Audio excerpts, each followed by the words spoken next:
Hello, good evening. It's Cryptomeria. Sorry, for all the delays. I've been totally in the zone of cleaning, decluttering, the big fall clean. It's interesting, seeing what I can find. I made this in high school. Actually, it was pretty good. So, if you're not familiar with my channel, I do a little blog every day and AI art. I do other art as well. Really just experimenting with animation right now.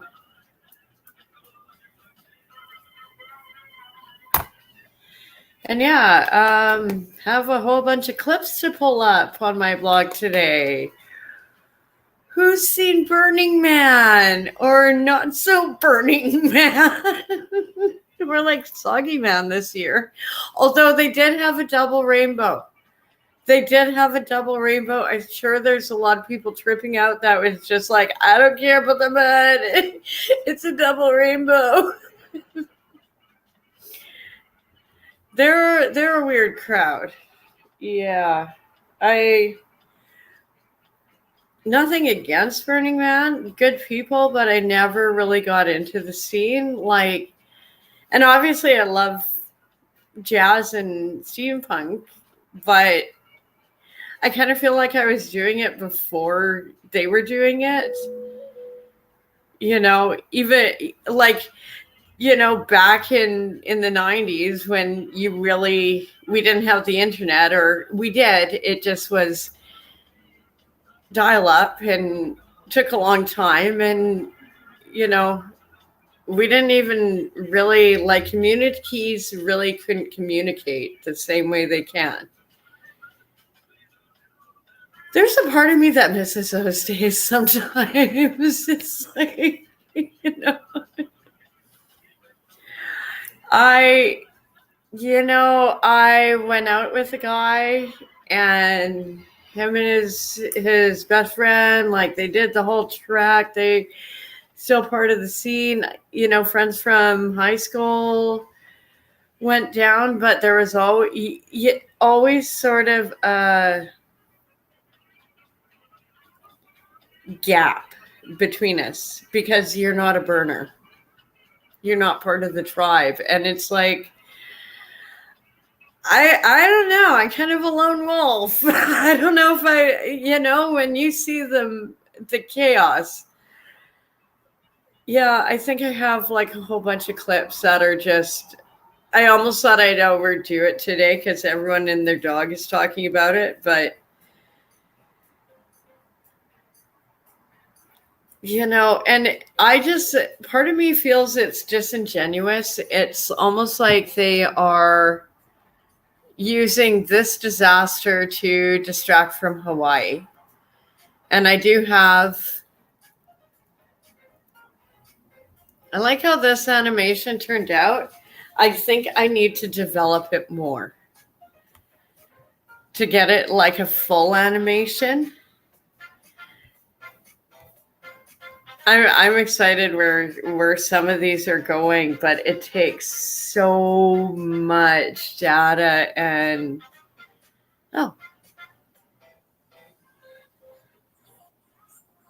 interesting. Let me just click on that because you're a mod on here, right? Yeah. Yeah, so I'm gonna just double check something and pull up my blog. Yeah, okay. Good. Come on, load. No, it's not. Oh, there it is.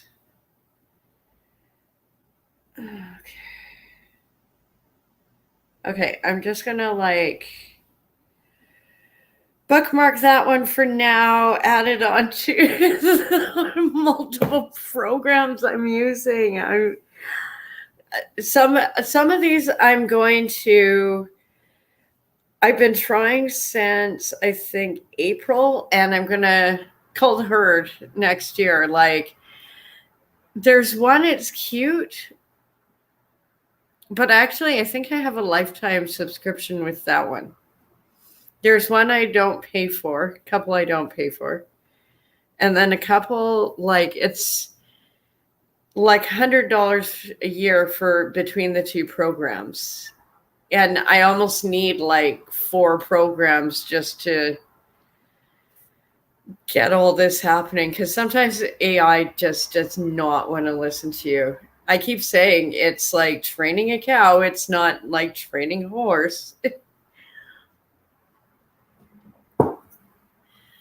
So let's just stop that one. And sorry, I just got out of the shower. I was cleaning all day and organizing. I am so excited. Like, to get all of your stuff in its right places is kind of exciting sometimes. Because I had like DVDs in one place and shoes, like everything was everywhere except where it was supposed to be grouped together. So I think I almost have a handle on the closet. I would love to just take off those doors, because I like looking at all my books and records. Yeah. Well, we'll see.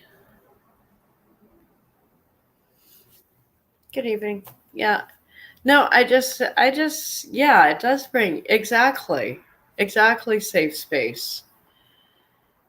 And I felt like it's just a lot of stuff. You put it off sometimes, like, oh, I'll do it tomorrow. Oh, I'm too busy. Right now, I have the time. It's like, get her done,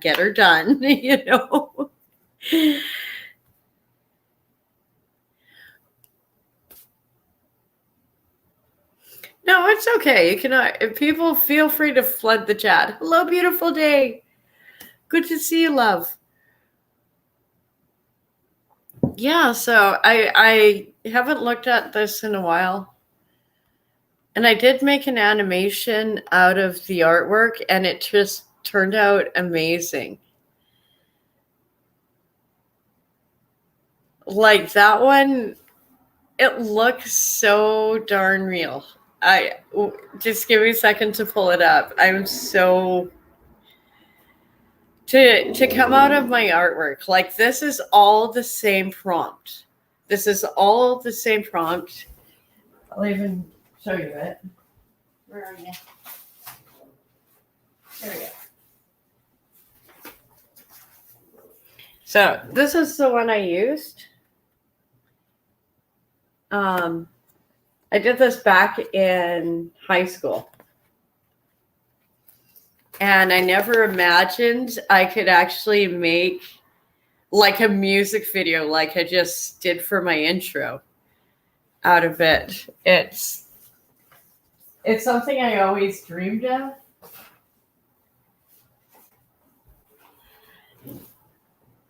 Like, I never well, in the 90s, like, it was dial-up. Like, the Matrix hadn't even been written yet,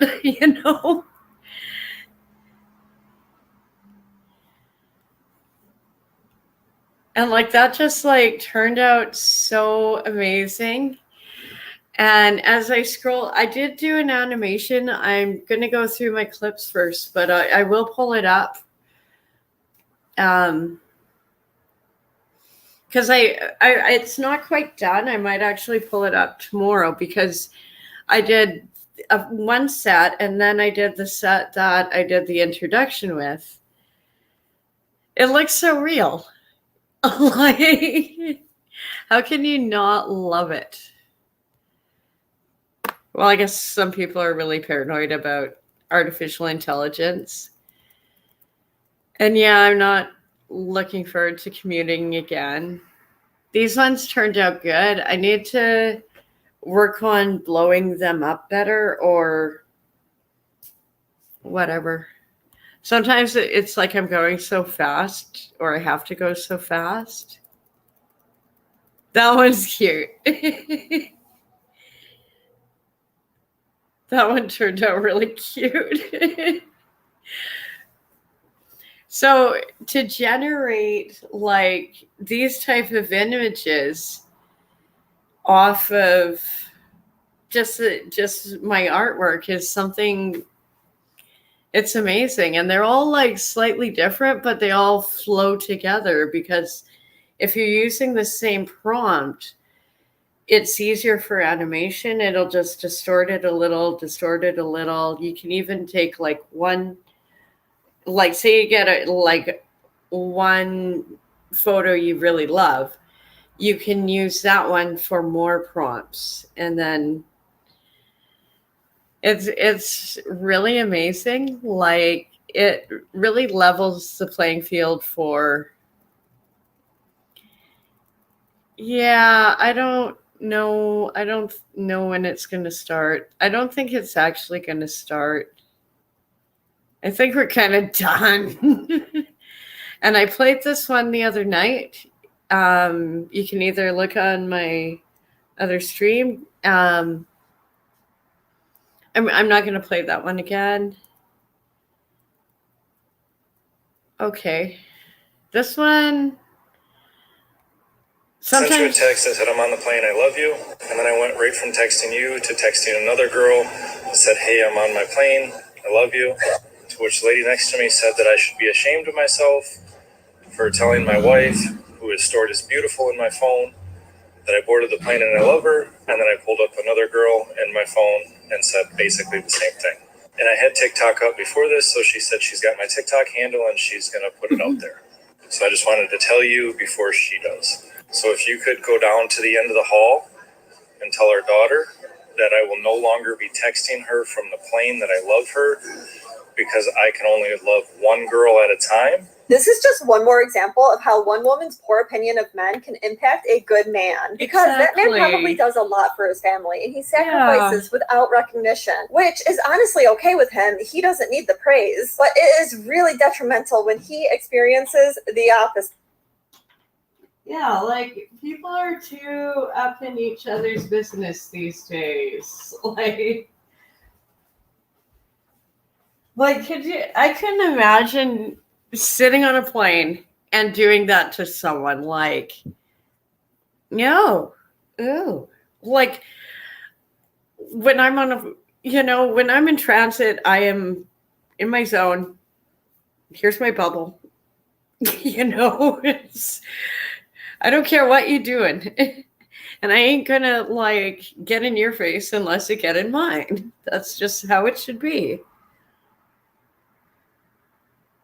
But it's almost like people have this sense of entitlement. Like, I get to say whatever about you. Or be weird in public spaces. I think that one's a little long. That's like a California thing. That one turned out good. Like, it's that level of almost realism. Oh, that was a good reading. The more you do, the more you can like kind of put them together. But you almost need to use, like, say, doing this one and doing like 10 images and doing the one ahead, doing 10, and then put them together. And then also really looking. So this is what, like when I'm setting up these blogs, this is how far ahead I have clips, and then I decide. So that one turned out good. Oh yeah, here we go. Veteran biker, gonna break it down. And at the end of this, he came, like I put this out at the beginning of the day, and by the end of the day, he'd already had another video. So I think I got it hopefully at the end of this one. If not, it's going to be on tomorrow's or the next day's. it'll be around, or you can go on his channel. Definitely like and subscribe to everyone. I don't know. Am I? Usually I'm a bitch. I don't know. Am I slipping? No. We're going to play this one. We're going to play this one because I love Veteran Biker. He has an awesome channel. And yeah, like I said, he breaks down the mess. We'll call it a mess at this point. Like there's no other way to put it. All right, good afternoon, guys. It's the Veteran Biker here. Just wanted to update you with some information that I have been given. A friend or one of my subscribers here on YouTube sent me a link to some aerial footage of the Burning Man disaster. And to say that this is eye-opening, to say the least. That's all I got to say. I hope you check this video out. Watch it in full. The actual disaster that you're about to see and the magnitude of what's actually going on at Burning Man is pretty overwhelming. And even from what I've seen, this is the best footage so far of the entire process and exactly what is going on. And I hope you all watch this. Give it a like, give it a subscribe, hit the thumbs up button. This is from a helicopter with a news station out in Utah. I just, like Burning Man seems fun, and but I can think of better things Grant, to thank you do very much with for sharing like this, and I hope all of you check 20 this out. to Watch it 50 in full. grand. Watching it in full, leaving a comment down below. It gives the YouTube algorithm like a giant, a mortgage. You know what. So thanks a lot. Appreciate you tuning in, and Veteran Biker, I'll see you at the end of this clip.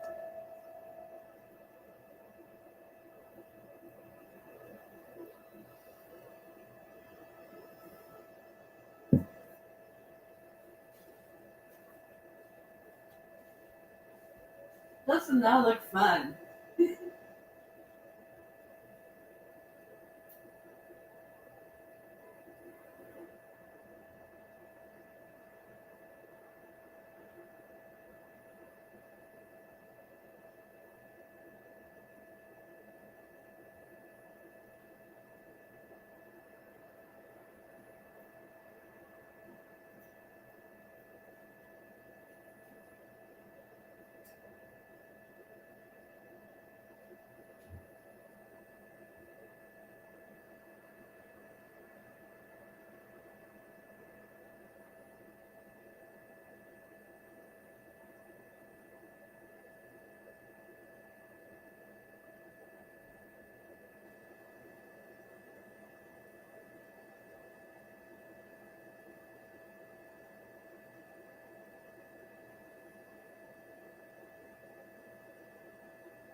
It just seems like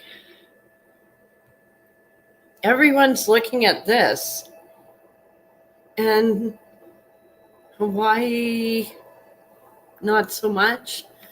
I know I have some articles on Hawaii still.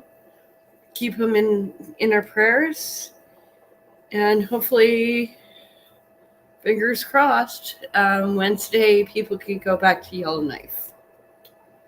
Fingers crossed on that one.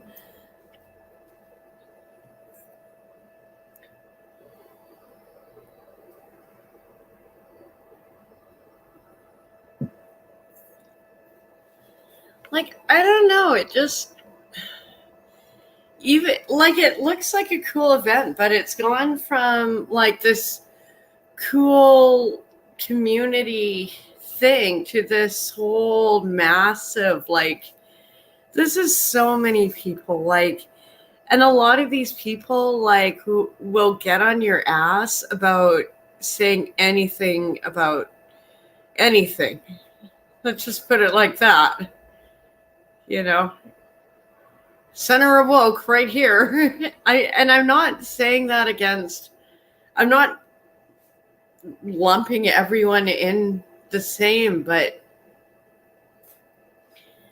doesn't this just? I just find it fascinating. Like,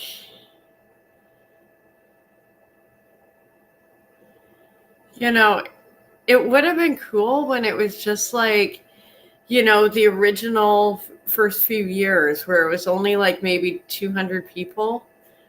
I think for kind of a festival, that's a manageable amount. This is like insanity. Like,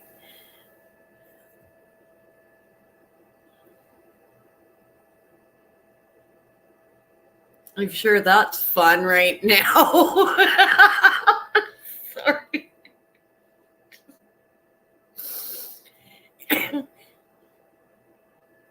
Because I keep getting conflicting reports like, oh no, we got in pumps, we're doing okay, we all sorted it out, yay Burning Man, yay. And then other people are like, no, like, people are stealing, toilets are overflowing, that's why people are trying to get out. Like, I just, you know, it's got, when it gets to this level, it's too much. Like, it really is. Like, you know, and all of these people are stuck there until Wednesday is, you know, I guess they can afford it. I hate to put it like that, but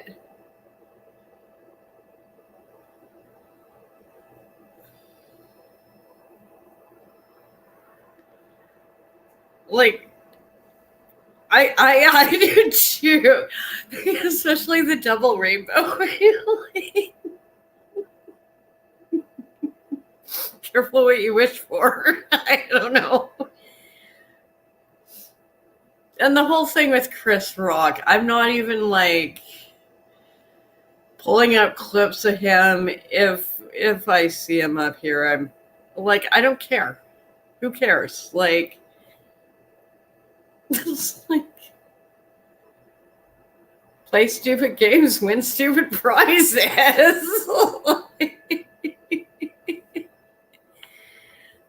Yeah.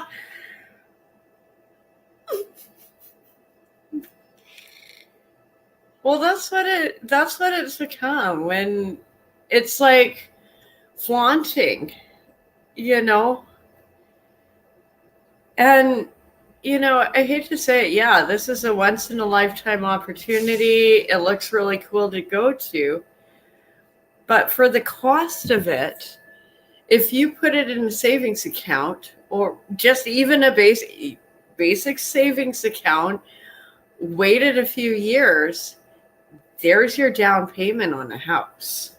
Just say, like, some of these destinations and events, yeah, they're great. I'm not knocking anyone who does it, but, you know, there's all that money. Like, if the tickets were averaging $5,000 to $10,000 each. This is not a cheap festival to go to. So when you average that out, about 73,000 people, that's, you know, almost $250,000 just on tickets based on the $5,000 price. Not even the, you know, and then you get all the other things because all these, I'm sure all the vendors have to pay. Like, this was Like, it's not like a counterculture, fringe fun event anymore. This is like commercialism at its finest. And I don't know. I don't think it looks fun. I don't think this year looked fun. I think the first few years looked fun. But like this just doesn't, and think of like all the damage to the desert that they are doing. Yeah, that's what it is. That's what it is. Oh, I'm still cool. I'm culture. Yeah, yeah. And now I'm going to go back and get my Starbucks.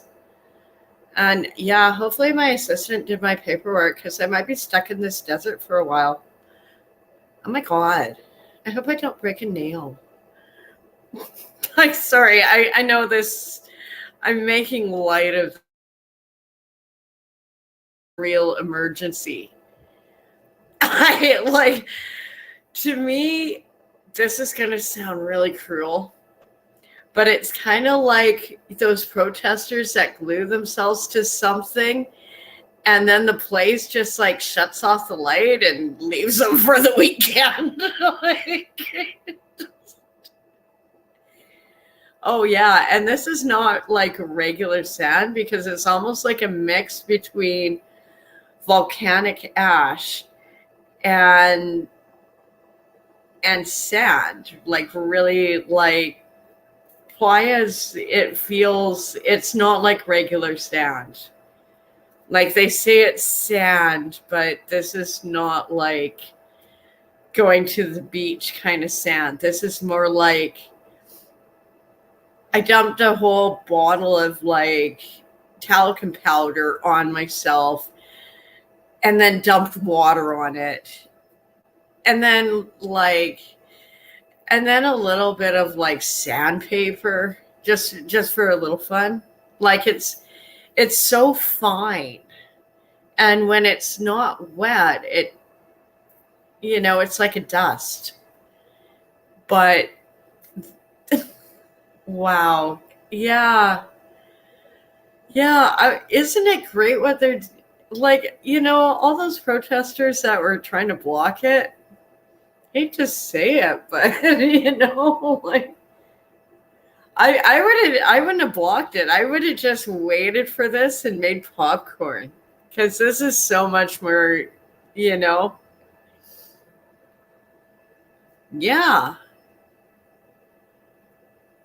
Mm-hmm. Mm-hmm. Oh yeah. Even well, or like in Alberta, like it sometimes when you get a hot summer and it's just all over you. But this one's so like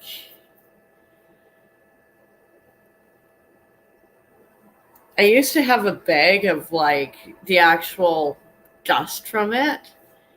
And it actually was really good on your skin. Like, I hate to say it, but it's like I'd be rolling around like a little pig, like spa day, spa day.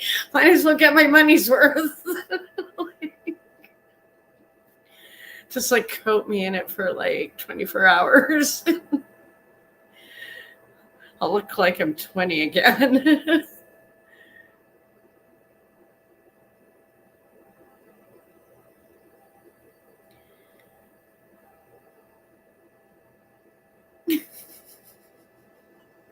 I keep waiting for one of the because people were saying like they kept swerving. They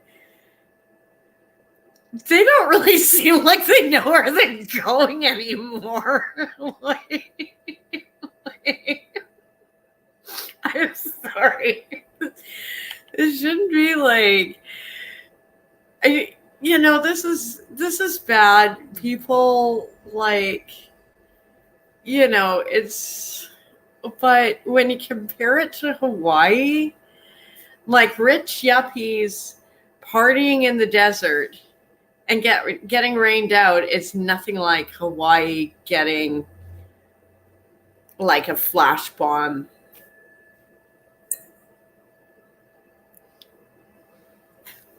Yeah. Yeah, a little heavy there. Yeah, like,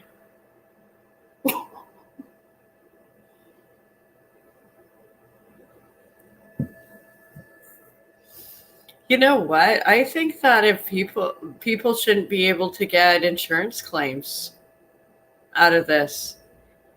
You know, if you did this, you take the risk. You know, because I mean, like FEMA is already setting up here. It's like, why does FEMA need to be there? Like, yeah, obviously there's going to be like, hey, people go for the Mad Max experiences. They're going to be like looted and it go to Lord of the Flies. That's kind of what they went for at Burning Man, didn't they? Like, you know? Oh, that would be a good one. Yeah. I like that movie. Oh, and I know people come from all over the world to experience this, but at the same time, it's so when it gets to this level, it's lost all meaning from the original festival.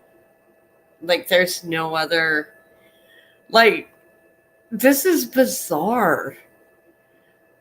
Like if you told me back when Burning Man started, this would happen. Of course, if you told me a lot of stuff in the 90s, like we'd have a toilet paper shortage, being like, no. Trump would be president. It's like, okay, yeah. Well, that was in like, Home Alone. I would have actually believed that one. I just wouldn't have believed a lot of other stuff that's going on in politics. Oh, I bet that's all lovely, lovely muddy water right next to the porta potties. Oh God. Sorry.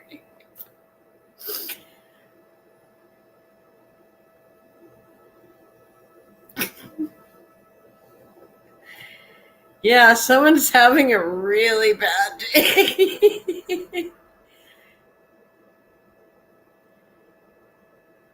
Yeah, I don't think you're getting out of there for a while, buddy. I mean, maybe when it dries out, but it doesn't seem like they're letting people out of the site, which obviously there's FEMA, you know.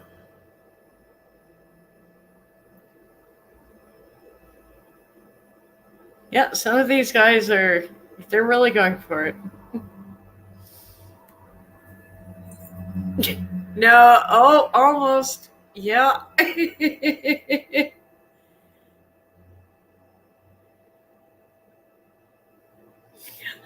Oh, the poor guys on the bikes. Oh, they're like, fuck it.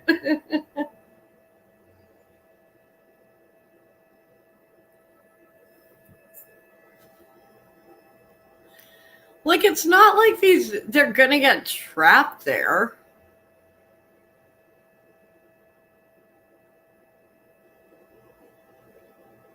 Like, Okay, there you saw the aerial photography from a long distance and the helicopter coming in and across all of what's going on there. There are 73,000 people at its peak.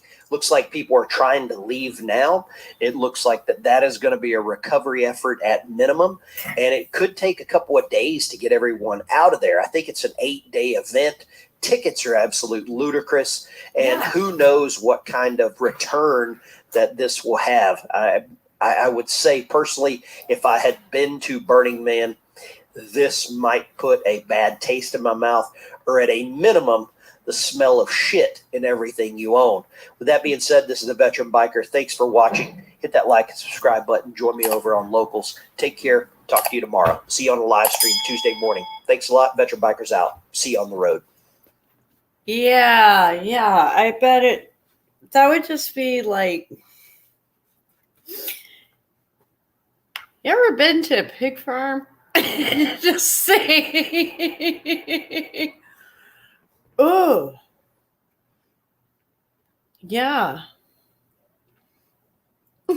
No worries.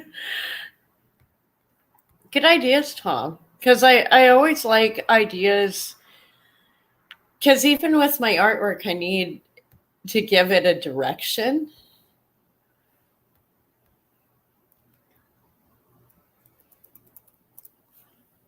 Let's just give this little guy a hand. Day 1 of doing a squat every day for 100 days, but I add one each day. Hey Reed, I love this challenge. Here's 4 tips to help your squat. Step 1, maintain foot stability. This means don't go on your toes, too far back on your heels. Don't let your foot collapse in or let it roll on its side. Keep full foot pressure the entire squat. Stable feet are key for a balanced squat. Step 2, here's how you start your squat. Grab the ground with your feet and open your hips. This will help you keep your knees in line with your feet as you squat down. Step 3, don't drive your knees forward as you start your squat, but push your butt back, lean your chest forward, and then go down. This is called a hip hinge, and it's how we start the squat. Last, don't let your back round as you go down. You want to maintain good spinal mechanics. So align your ribs in the top of your pelvis, brace your core slightly, do the hinge that we talked about in step 3, and maintain that posture as you go down and back up.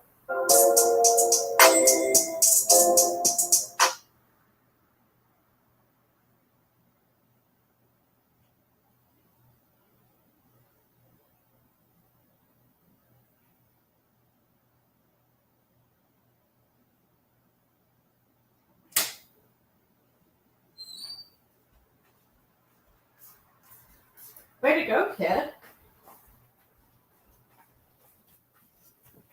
It's a good challenge. It's a good way to like build yourself up. Because I think we all like it's when you're starting to start working out, it's often it's intimidating, or where do you start? And that's a good way. Just do a squat, do a push-up, do a sit-up. Then the next day, just build it up.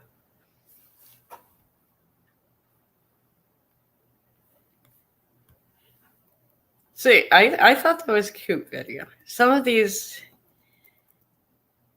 like, they're all the same artwork. Oh, God. Some of this is crazy. Check out this video from Frontier.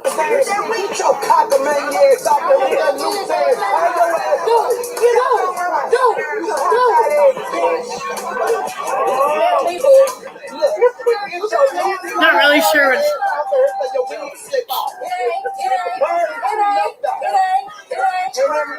Cultural appropriation, all that damn blonde hair. White people don't even have all that hair. Yeah, like when we was born, I had red hair. I know, I'm so offended. I feel so like she was ashamed to go betrayed by my race. How much you work for? How much you charge? I'm looking for a babysitter. That's how white we was in the baby carriage. 2 green-eyed, light-skinned. Hair was just laying down red and everything. Yeah, and then my hair, as I grew up, it just got nappy as hell. But anyway, check out their customer service when they board the flight. Next guest, please. We have to close the doors. I'm already late. Come on, we gotta go. Hey, you said you like, give it to me. Hurry up! We're already late.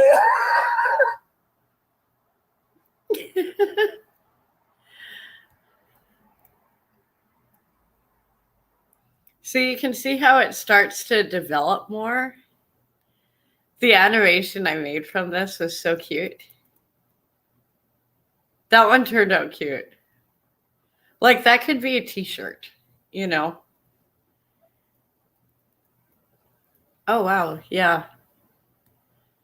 Ongoing violence in Haiti is getting worse. U.S. authorities now warning all Americans still in that country to get out now. This was a few days ago. Live. She's at MIA with the latest on this. Leanne. And the gang violence has really ratcheted up, according to the expert we spoke to in the last few weeks. An urgent warning from the U.S. Embassy in Haiti, sending out this security alert late Wednesday that reads in part, quote, given the current security situation and infrastructure challenges, U.S. citizens in Haiti should depart Haiti as soon as possible via commercial or private transport. This comes a month after the State Department ordered non-emergency personnel and their families out of the country.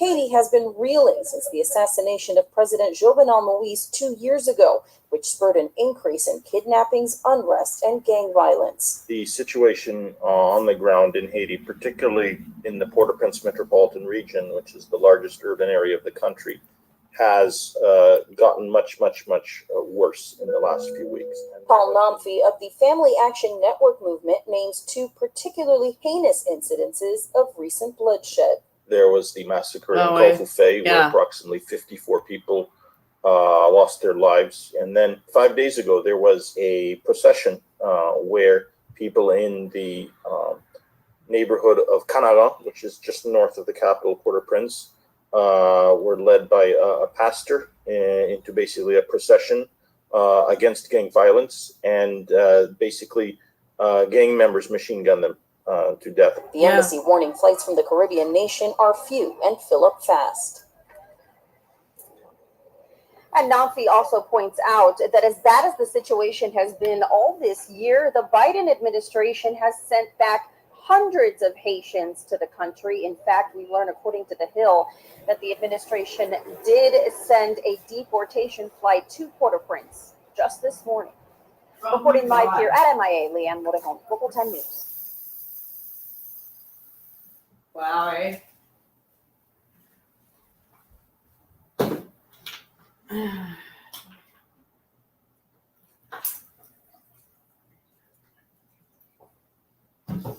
No, I actually know a missionary down there. So, and that was a few years ago. So hopefully they are out and they are safe. You know, I kind of lost contact with that congregation, so I think they were up here. I keep mixing up. Well, there were several who came, you know, so I hope one family were down there doing missionary work, and it's like, yeah.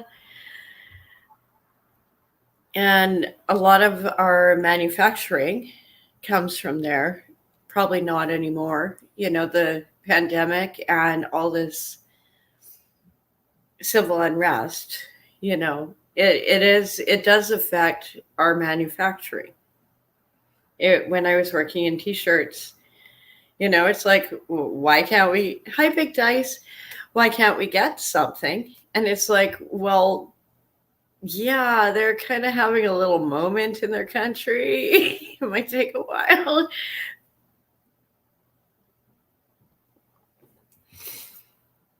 You know, and manufacturing's changed so much, like printing.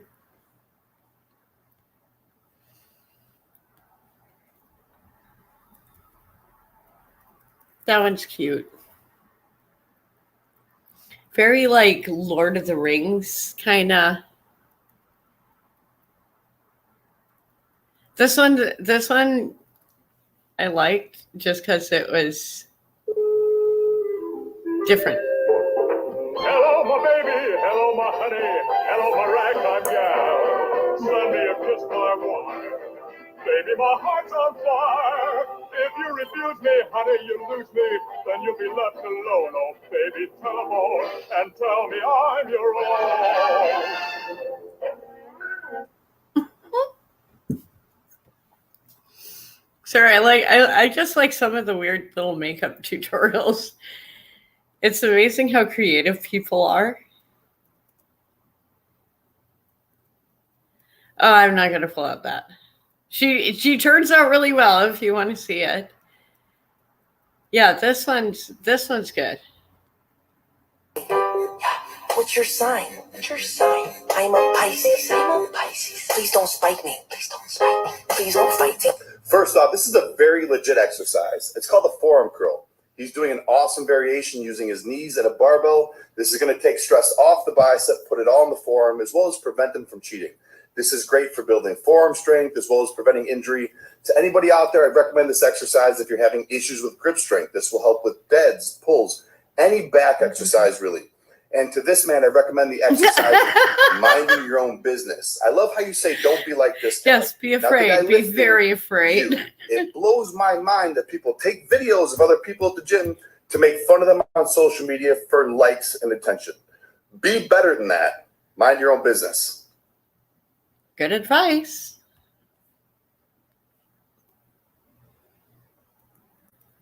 That one turned out cute. So that's like I said, that's the original. I didn't know what to do this morning when I was planning out my blog, so I just doing all day in my closet. And it looks really good now. You'll see it tomorrow. I don't want to spoil it.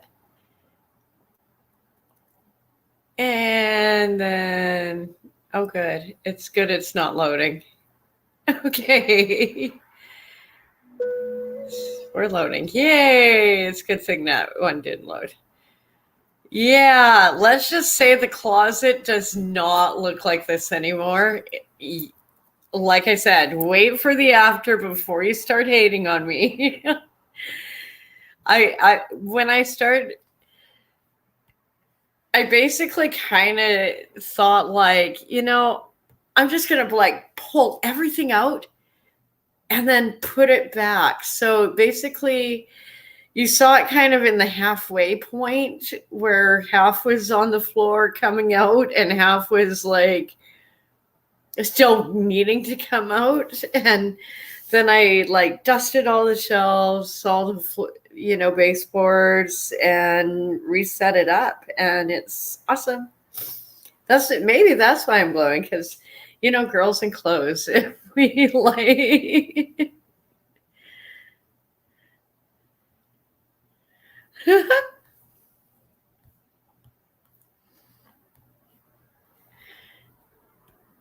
Yeah, I like this artwork today, and I'm gonna have to put it into a longer one. And let's just go with that. Yay! Angel number 3737 is a reminder that you are about to attract your innermost desires. Your partnerships and other relationships thrive because you are giving yourself the attention and love you truly deserve. Overall, good luck is coming your way, giving you the chance to attract abundance effortlessly. That was good. Then we'll just scroll down there. Oh, this is hilarious. This channel, it real calls, like it's like a fire department one. Fire rescue. Hey man, I called you because I was drinking a couple beers. Beers? Yeah, anyway, so the beers are making my chest feel funny, and every once in a while I twitching. Dude, do you have an internal cardioverter? Yeah, well, your nose beers are making it go off because your heart rate's so high. That's why the doctor told me to stop drinking beers. Yeah. So right now, we give you some medications and get you down to the hospital. All the right? nose beers. Can I use the bathroom before we leave? For what? This will not be the last time that I'm going to see you. There's another one. I have a whole bunch pulled up for the next month, just little clips of him, because this is like fire rescue. Hey, I was taking a shower, slipped and fell, and okay. And you hurt your back? No, my back doesn't hurt. But you fell? Uh-huh. And you're in pain. You could say that.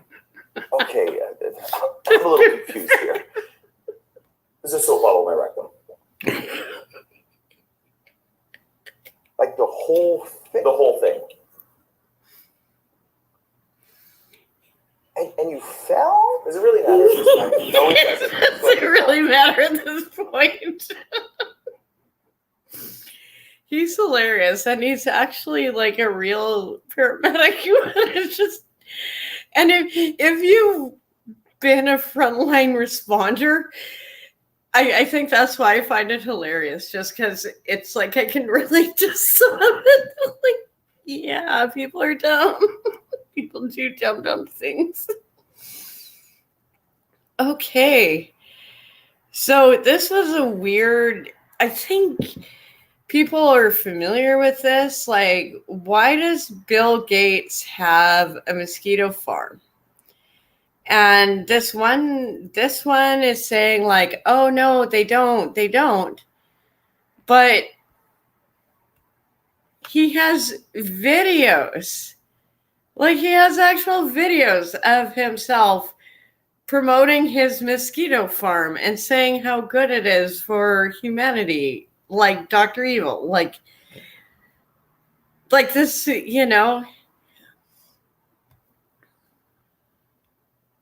like this is, yeah, definitely, yeah. Let's just pull this one up. Yeah, we're gonna just pull these up. It should play on here. Like, why would you do this?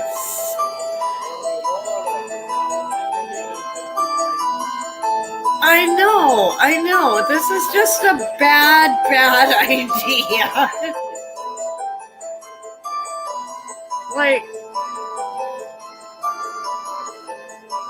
oh my god, this just is... Like, why would you do this? Yeah.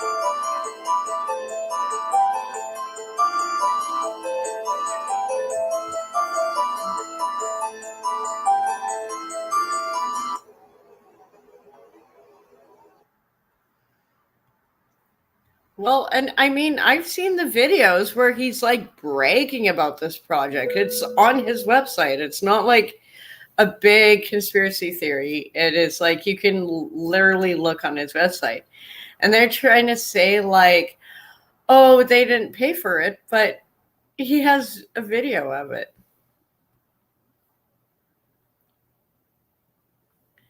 Okay, that one's not going to play on my thing.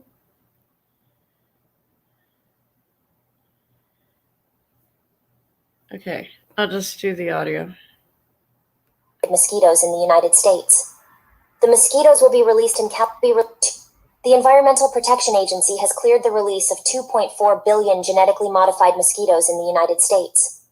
The mosquitoes will be released in California and Florida. They have been created by biotech firm Oxitec and will be non-biting species Aedes aegypti males. These males have been engineered to only produce viable male offspring, according to the company. Oxitec claims their plan will reduce the numbers of the invasive Aedes aegypti, which can carry diseases like Zika, yellow fever, and dengue.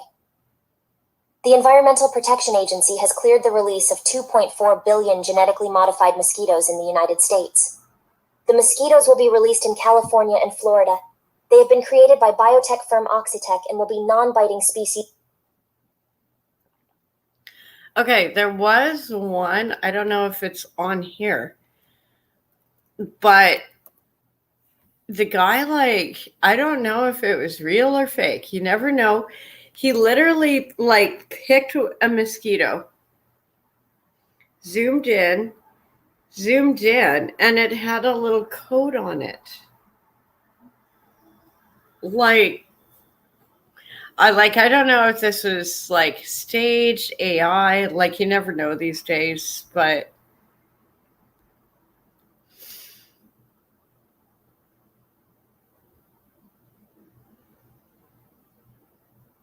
Oh, yeah.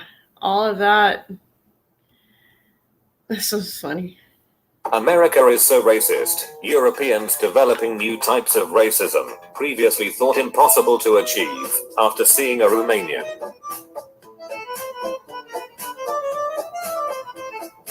People in Northern Europe with 12 degrees Celsius weather, when Americans complain about heat. European kids getting ready for another school year. American kids getting ready for another school year. Europe, I'm in my 30s. And I don't have a car. We don't care. Get the bus, USA. I'm in my 30s. And I don't have a car. If you speak to us again, we will call the police. Americans explaining why they don't want free healthcare. Because they get to skip waiting times. Europeans with identical insurance at a fraction the cost. Because it has to compete with the free one.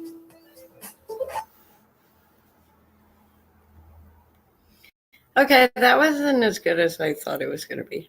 Sometimes I just pull them out. I don't really screen them. I probably should. Oh, that one's a good one. What's that? Yeah.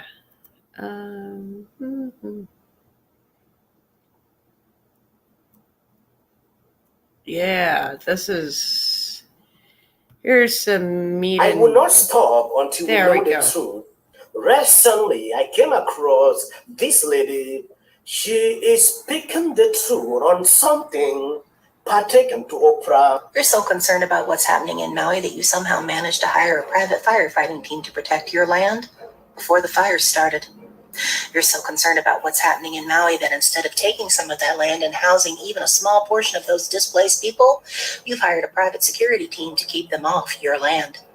You're so concerned about Maui that you simply haven't had time to denounce any of the shady real estate deals which are robbing people of everything they have, like the ones you were involved in that helped you acquire that land for pennies on the dollar of what it was actually worth.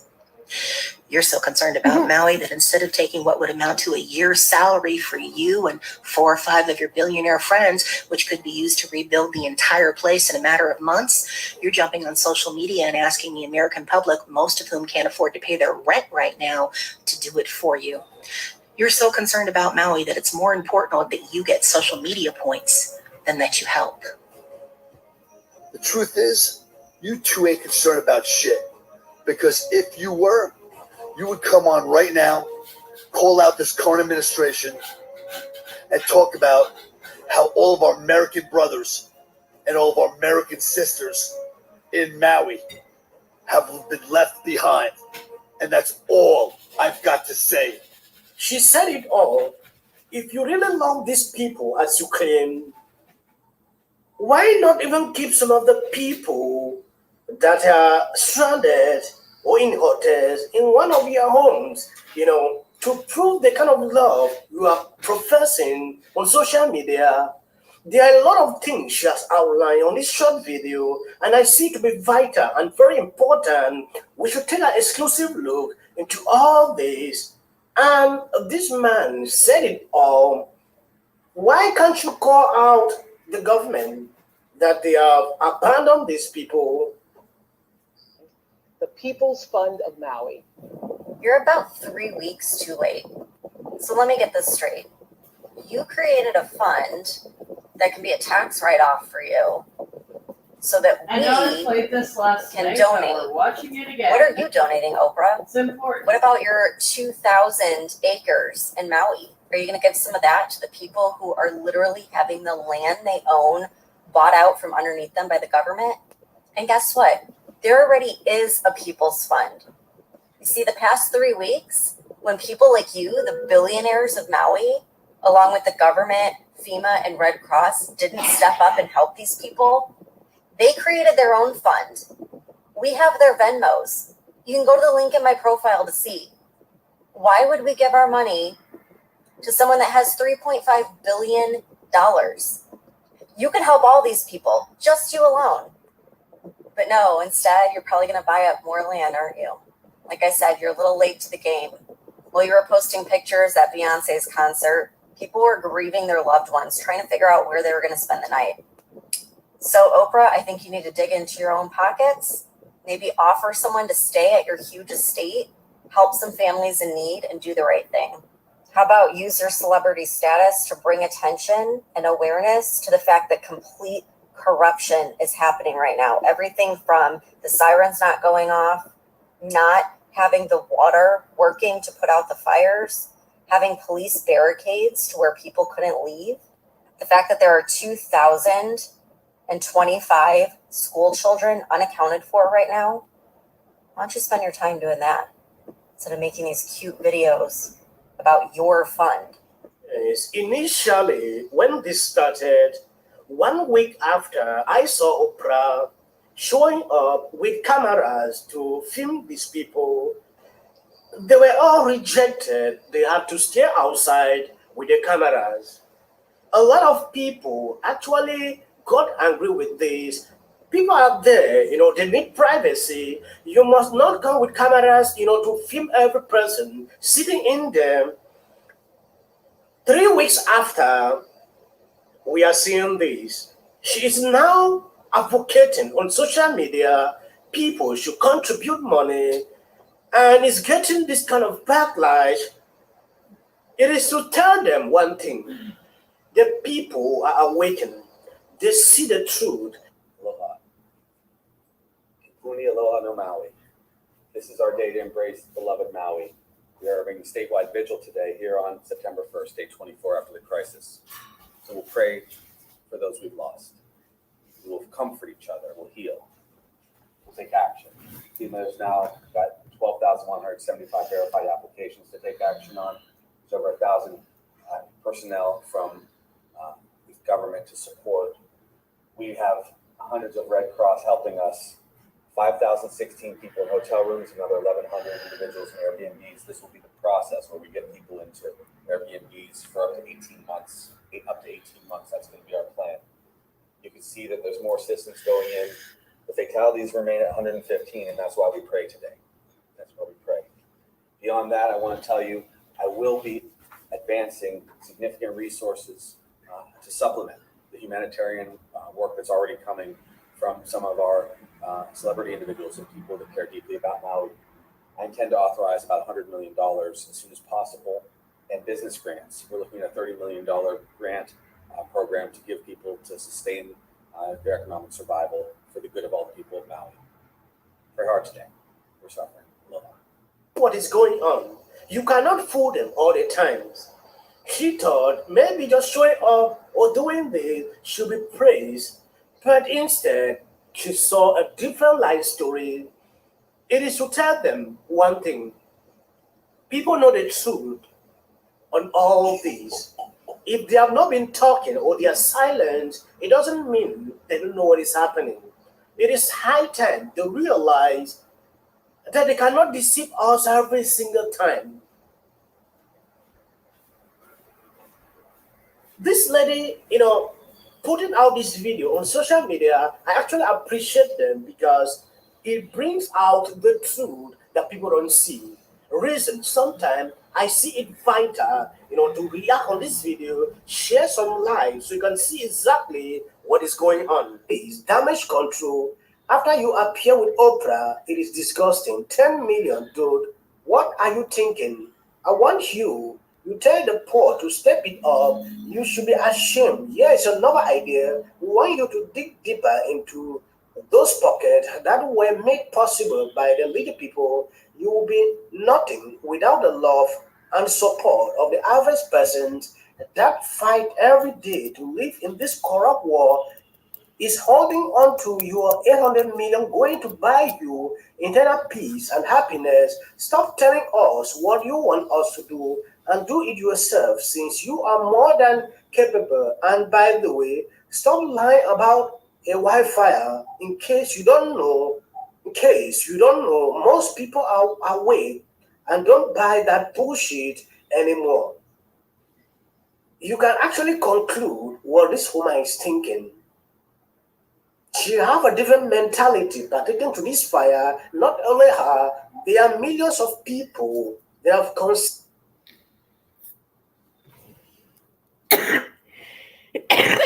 Sorry, people.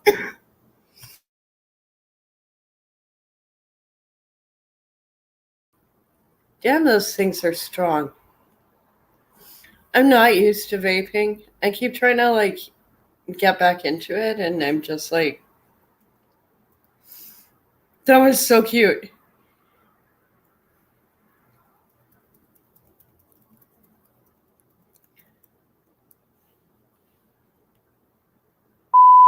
And this is exactly why we have the problem that we have today in the housing market. It is because of poor lending standards. If you had a 2% inflation Yes. target, for example, Oh and my you were God, using that's the so 1980 funny. CPI, then guess what? You would have never seen rates That is so funny held as because low I as did we that saw for a them held low for theme the past 10, in 15 one of my years. And artwork how the much other day. more affordable would housing It then is be? a You very wouldn't have had accurate, these giant bubbles accurate that quote. blow. And they are bubbles, guys. The thing is, the housing market in particular is an incredibly risky thing that risks blowing up the entire Canadian economy, and it will blow up the entire Canadian economy. It's inevitable. And the reason why it's inevitable, it's so simple, yet people cannot seem to get their head around it, is just the fact that affordability is so stretched right now. Nobody can really afford to buy the homes. It doesn't matter what city you are in Canada. Nobody can really afford to buy the homes. What has made these homes so expensive is actually the people being allowed to leverage their homes. People doing cash out refis, people using home equity lines of credit to go and buy other homes. Now, we know those people are sat in distress. A lot of the people that bought Airbnbs in Canada and did that are now in distress, or they're trying to sell. I'm monitoring a bunch of areas across Canada where this is happening, and I'm seeing that, you know, there is a ton of inventory. Nobody's buying these homes. They were all obviously bought in holiday I haven't seen that or one. Airbnb, and I haven't nobody's seen buying that them, one. and it's just a race to the bottom. And some I'm gonna have places, to look those that one prices up. have even gone below 2019 levels. Real estate is obviously local. Here in This guy's Calgary good. right now, prices are at all-time high. In Toronto, they're not at all-time high. Yeah. Some places in rural Ontario, prices are down 30-40%. The same in BC. So, you know, the problem is a lot of these areas that weren't even inflated got inflated during 2021 and 2022. So all these rural areas, people came in with new money and priced out existing people in those markets, and then those markets are quickly backpedaling now. That kind of reminds me of a theme here in Calgary, where I've spoke to multiple real estate agents who are telling me that over 50% of the clients that they're dealing with right now are from out of province. So that is just ridiculous when you really think about it, because that essentially means that nearly half of sales in Calgary, or more than half of sales, are actually people moving out of province to Calgary, or they're buying investment properties to rent out, both of which are entirely stupid, because rents in Calgary are up more than 50% in the past couple of years. If they correct 20%, those people aren't going to be able to pay their mortgage. The rents that people are getting are fictional right now, and I don't think they'll ever get back to what they were before. But will they correct at some point in the future? Yes, they probably will, and then those people will be left out to dry. And you know, Calgary is an incredibly emotional topic. When I mention it, I see the emotions in the comments. When I see emotions in the comments like that and people defending it, it makes me immediately think bubble, because bubbles are emotional, and when people are getting emotional about different things, it's usually because they're in a bubble, even if it's a smaller bubble than everywhere else. But anyway, I was just using Calgary as an example. This sort of gentrification, or whatever you want to call it, has been happening across the country, and the only reason why Calgary was left out of that for so long was because it had so much inventory, and now all that inventory has been burned up. Looking at the migration data, this migration boom actually started during 2021, before the Moving to Alberta campaign and the Alberta is the greener grass and everything like that was even commencing. So the fact is, this was actually starting before that. That's just kind of helped fuel it even more, and it's been one of the biggest migration booms that we've seen. It's happened in places like Kelowna, and now it's backpedaling there. You got to be extremely cautious. I know a lot of people are very emotional right now, but the thing is, we're paid a decent yield. Like, if you have savings, there's really no excuse to sit there and say, oh, I want to do something with my money, I want to buy a home, like I just can't help myself. Because the thing is, you're getting paid a good yield to wait and see what happens with the economy. And we know it's going to be bad. We even know it's going to be bad here in Alberta, despite what people say the economy is deteriorating, Alberta is losing jobs. You know, Calgary is the city with one of the highest unemployments in Canada. Alberta is a province that is up there, one of the highest in Canada, yet you see record amounts of people moving here. And this just demonstrates to me that people are following their emotions, which is fine. They're allowed to do that, and I don't really blame them for doing it. If they don't follow channels like this, if they're not clued up with economics, if they're not looking at the economic data, then yeah, they're not going to have a clue what's going on. So things are going to get ugly, things are going to get bad, but we have to remain calm. We have to help out one another. Those are the things that we have to do. I'm just going to pause this for a second. Us feel better.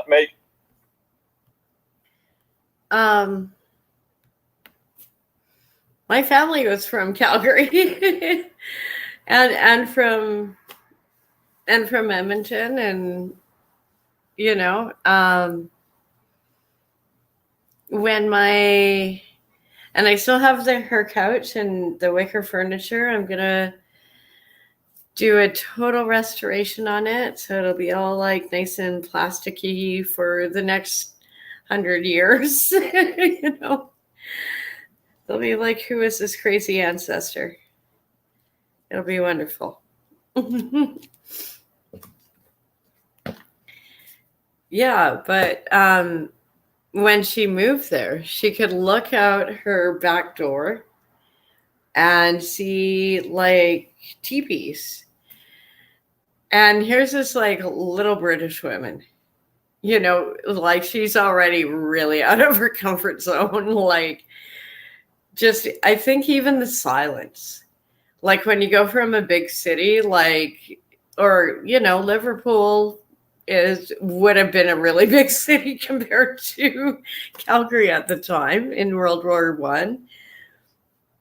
She could look across and it was just fields and teepees. And last time I was there, I tracked around the area she used to live. I think it's like an industrial park. And yeah, my mom went to Mount Royal, the university there, or the college. It's now a university. It was a college at the time. So it's just funny, like, oh yeah, there we go.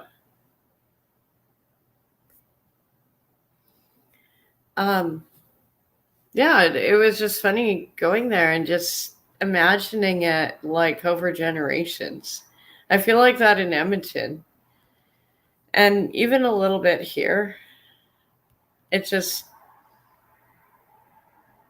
I guess Qualicum kind of hits me because it's so gentrified now. It's nothing like my great grandma or my mom and my aunt, you know, like it's like there's pictures of me and my sister in the exact same spot as my mom and her sister.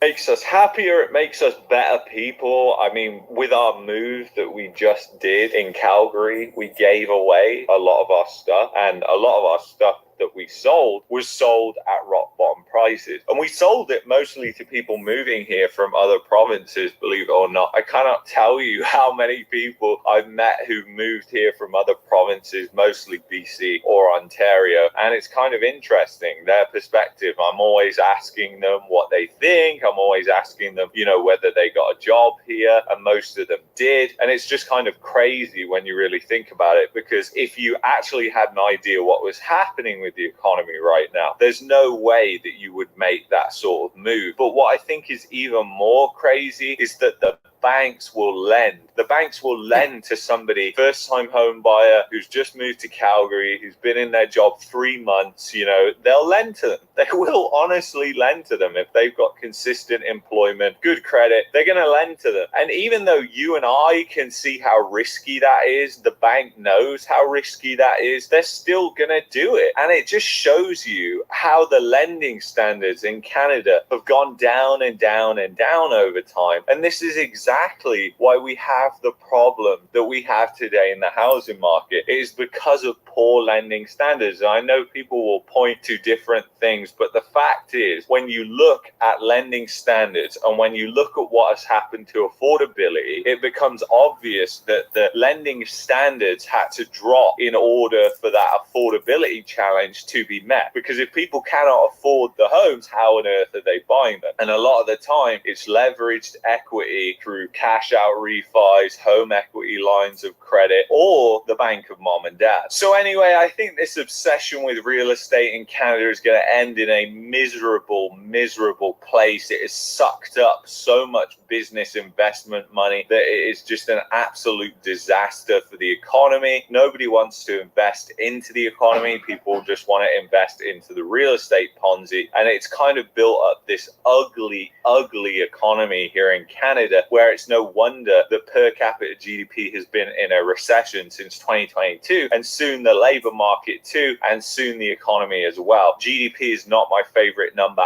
as you guys know, but GDP is slowing down massively. And if you adjusted it to a real inflation number, we're already in a recession. And it's no wonder that productivity is so low in a country where people can't even buy their own home and are just looking at what they're going to do later in life and wishing that hopefully they can leave Canada. And that is the reality for most people. It is a sad reality. It's sad that the country has slipped into this reality, and it's every single government that's in power or has been power in the past 25 years essentially that has led to this moment where we're at right now. So just remember that. If you enjoyed this, you might like this video here. You might also like this video here. If you're looking for a VPN, go to expressvpn.com/marketmania. If you enjoyed this video, let me know, and I'll see you in the next one. Take care, guys. That was a good one. I like his channel because he just breaks things down. Yeah. Yeah. He has good points, but I agree with you on that. It's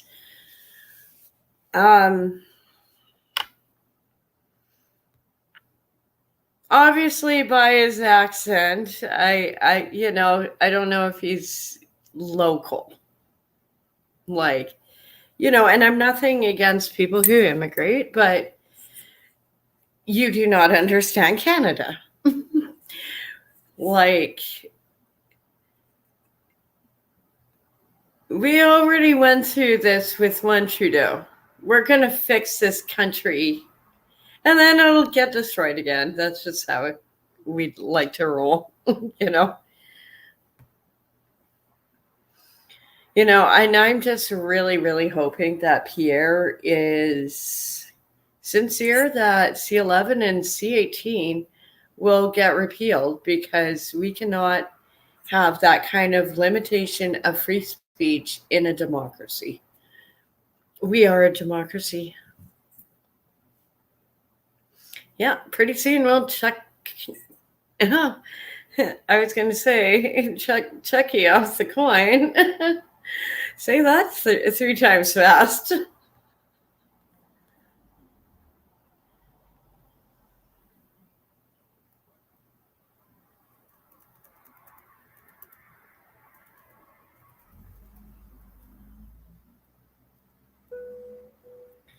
Oh, Andrew Lawton is awesome. Let's see. Do I have a little short? Oh, yeah, there's CBC. I'm not going to pull them up. And that one's, yeah, that's another one on burning.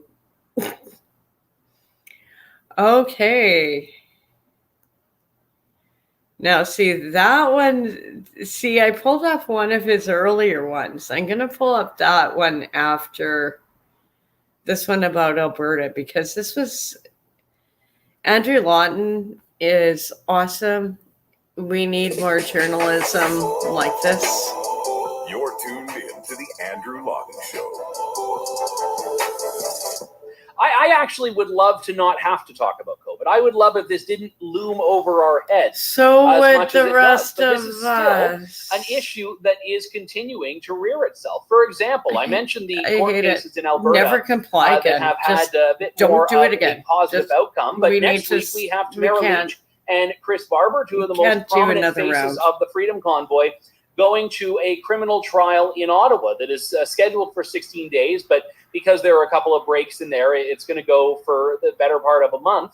And we also have, as always, the possibility that these things that were only ever suspended on the restriction front will be reintroduced. But let's talk about some of the better news this week. Sarah Miller is a lawyer who has dealt with many civil liberties cases from Alberta, and she is with JSS Barristers and returns to the show in just a moment's time here. Because Sarah is someone who has taken up these cases. Now, she's not involved in the whistle stop case, and she's also not involved in any of the cases that are affected by this decision that I alluded to at the beginning. And this is the decision that is going to result in the returning of fines and the overturning of convictions. But I still think she has a solid analysis on this. And again, I have said time and time again, I'm happy to move on from this stuff when they do. So if the other side stops talking about the bringing back masks and the other side stops talking about continued prosecutions, then I will stop talking about all of the stuff that has been affected by this and all of that. So Sarah Miller, good to have you on the show again. Thanks so much for coming back. Hi, Andrew. Good to see you. So let's talk first off about this this overturning decision, because when I saw the headline, it was like, oh, this is great. We've got some people in Alberta that are, that may have just paid the fine to make it go away. They're going to get a refund on it. But there were a lot of cases I heard about that were unaffected by this. So what is actually happening here? Yeah, so Ingram is the case that was recently decided in Alberta that found the CMOH orders were ultra vires or inconsistent with the enabling legislation. So the Public Health Act in Alberta is the act that empowers, at the time, Dr. Hinshaw to make a CMOH order which restricted us and who we could interact with, how we could interact with them, right? All of those gathering restrictions. And Ingram is the case that said those orders that were made during the pandemic were not made appropriately, and so therefore are essentially ultra vires act. And so that's why everybody was excited, because it sounds positive. If you're anti-COVID lockdown restrictions, it sounds positive when I summarize it that way. But it sounds like there's a but there. So my interpretation of this case would say I would not interpret it as to be really moving the needle very much, generally. And if anything, the needle has been moved in the direction of strengthening lockdown. So to really understand why that is, you have to look at the case that Ingram cites, which is CM, and that case is an Alberta case that came out in the fall of 2022. And the applicants in that case wanted masks. So you were just talking about how people want masks to come back. Well, the applicants in CM wanted mask mandates. They were quite upset that the mask mandates had been removed, and so they applied to the court regarding that masking mandate and said, we want those back. And the court looked at the information in front of it and the evidence before it and said, yeah, okay, you're right. The order itself that removed the masking mandate was a public policy decision, not a health decision. And so therefore is outside of that act, the Public Health Act. So he found in favor, Justice Dunlop at the time, found in favor of the pro-masking group. Okay, so then we get Ingram, and Ingram is a lot of individuals who are concerned about the restrictions and making an application to the court to say, hey, we don't like these restrictions. And the judge in Ingram says, great, I'm going to look at CM. I'm going to look at the evidence before me from Dr. Hinshaw as to how these orders were coming about.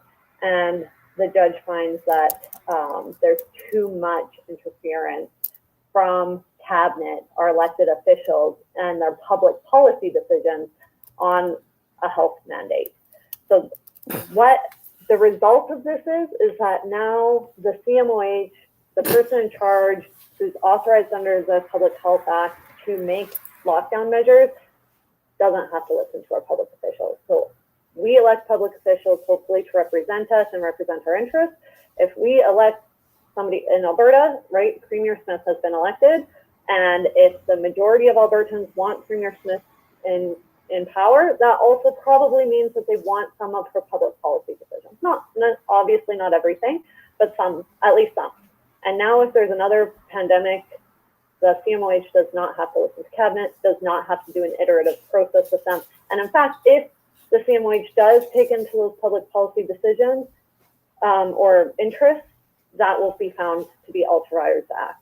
So it vests a ton of power with our medical officer and essentially tells them they do not have to worry about anything else except their health priorities. It removes a balanced approach, I would say, in making CMOH orders in the future. Yeah, I mean, it's a very sobering analysis, because on one hand, we can agree with the outcome, but as you're noting there, be very worried about the precedent that it will set. And I mean, just as an analogous, well, I guess it's not a similar case, but it reminds me of it for a reason I'll make clear in a moment. Back in 2022 or whenever it was, when there was the Conservative leadership race and Jim Karahalios was running, and he was disqualified by the party, and he took the Conservative Party to court.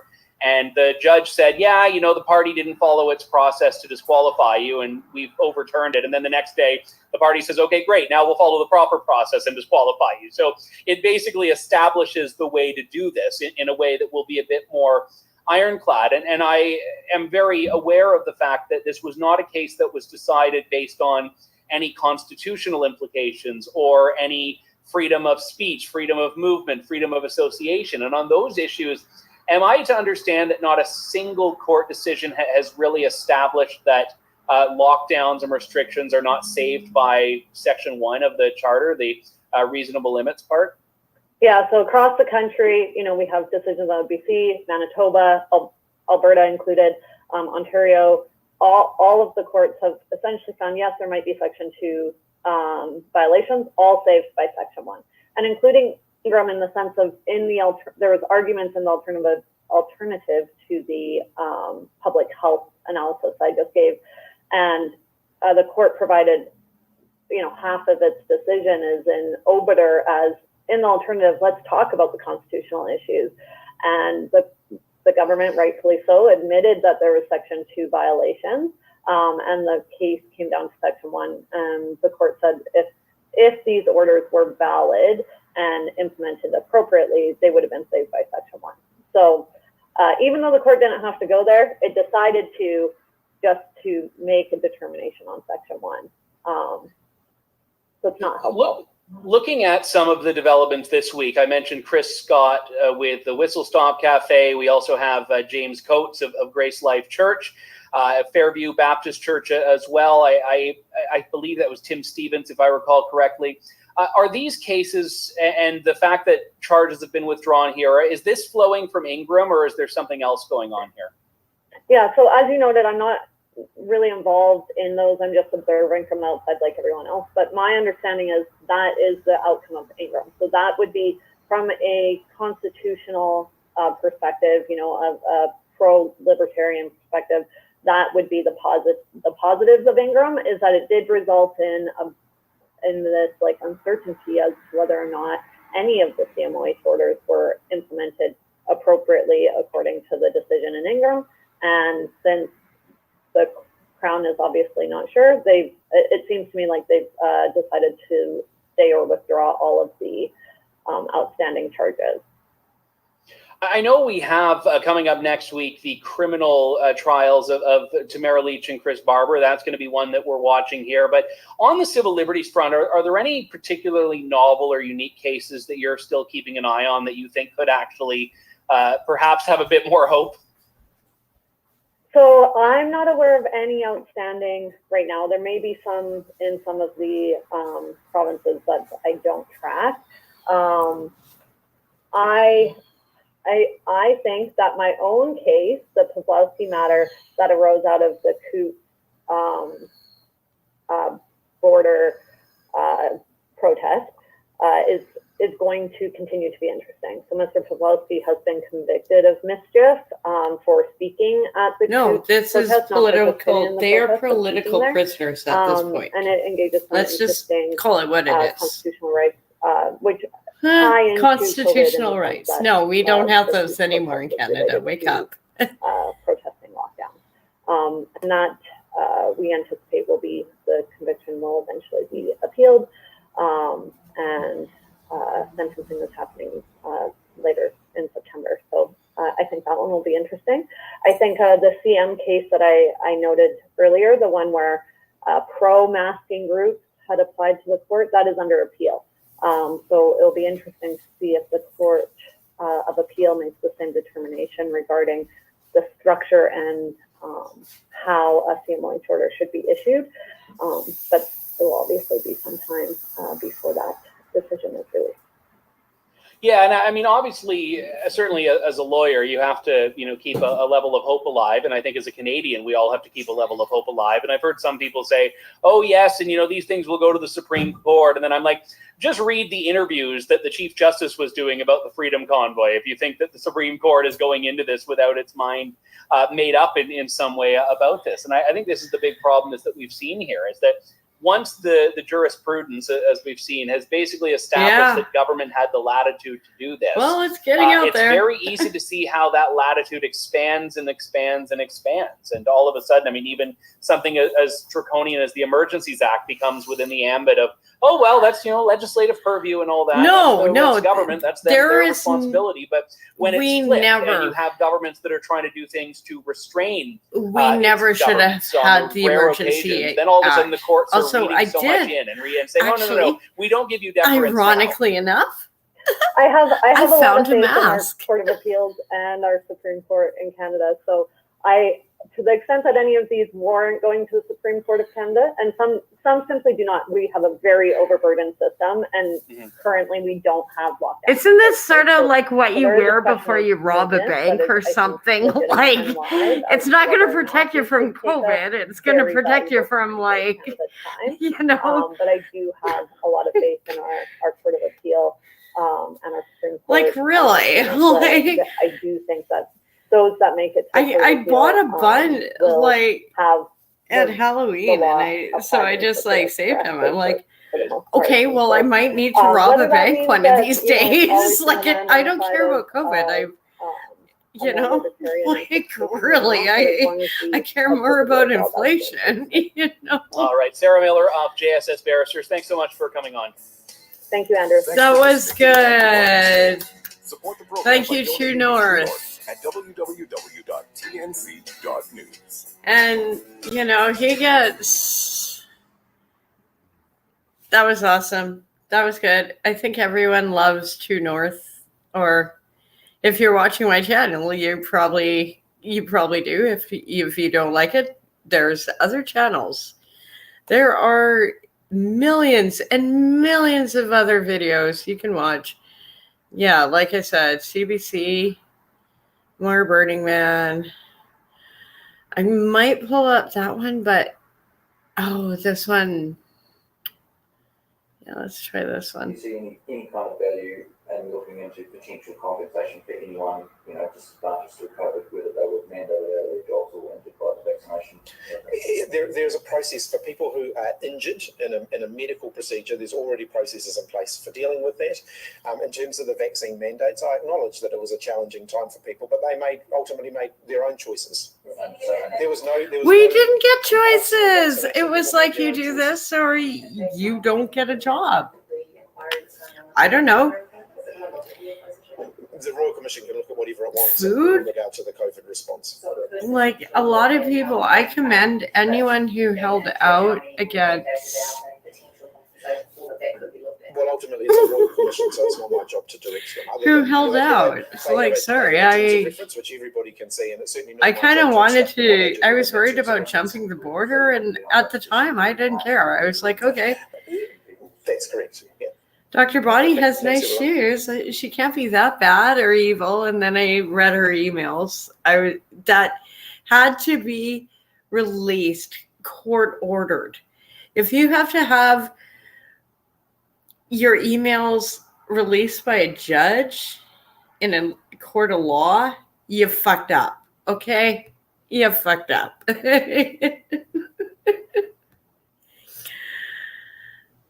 Yeah, like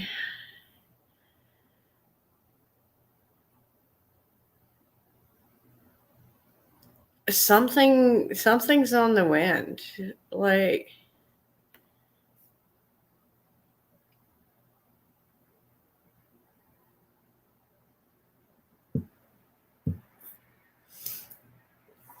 I'm actually thinking of registering a charity for my friends in Palestine.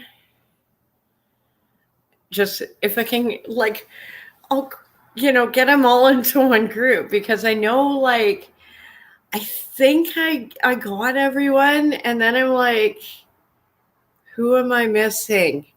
So I'm sure next week I'm going to hear a sister like, I didn't get anything, but she'll get it. Like, I know I've been like talking about it and posting about the charity. They have helped 260 kids, the last count. And they were only halfway through their GoFundMe. And that's just like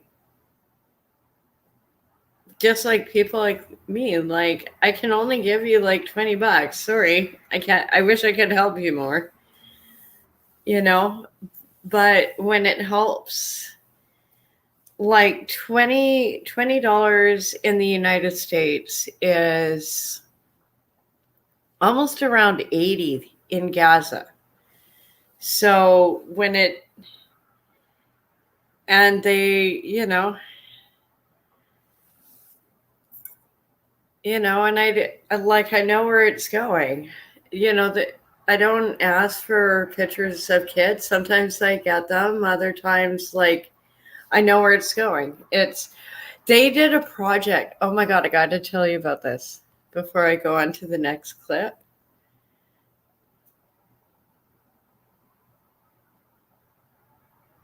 Does being bipolar count? I don't know. No, that's a bad joke. Well, that would be interesting. We'll see. Right now I'm just helping them out, and I am basically trying to. Okay, I'm not going to just be. Yeah, see, that's the thing. Like, the way I'm trying to set him up. That came off bad. It's like, I want to hear their stories. So if I can help them out with their charities, and then I can help, tell their stories. And that's what I can do for them. I can't do a lot. Like, I mean, look, you saw the pictures of my apartment. I'm just trying to get myself in line, let alone help out like everyone else. Yeah. Well, I am trying to start a cult. If you would like to join, details will be posted soon. I have all the domains like reserved. Apparently I do still have two, or I reserved the domains. I've been paying for them. I haven't used them yet. So I already have the domains. You can do it.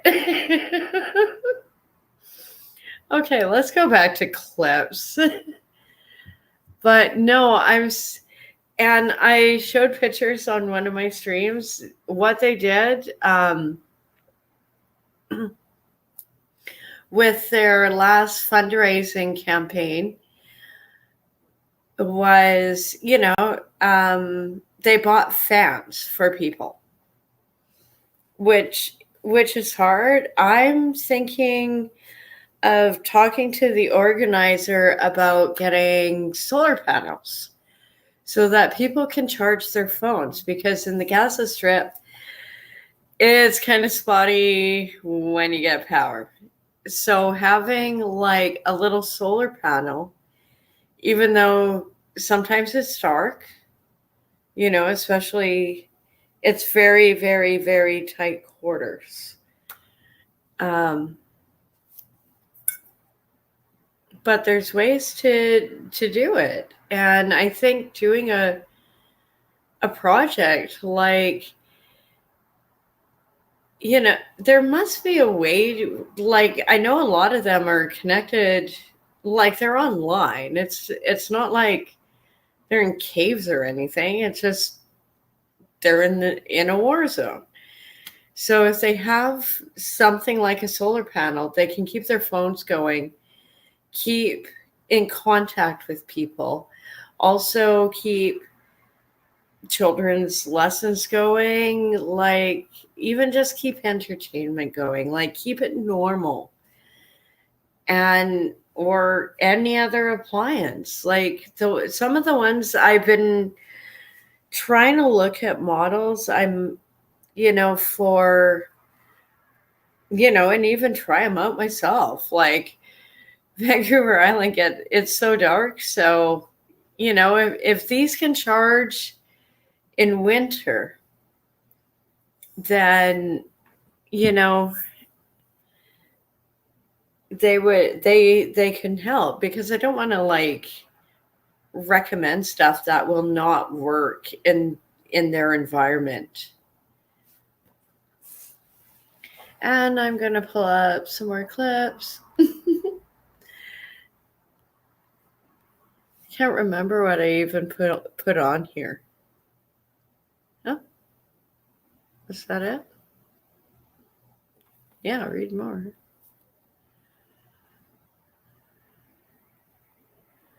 Okay, that's why it was weird. I was like still, I reset something and now it's doing this like stupid introduction thing, and it's like, just load, damn it.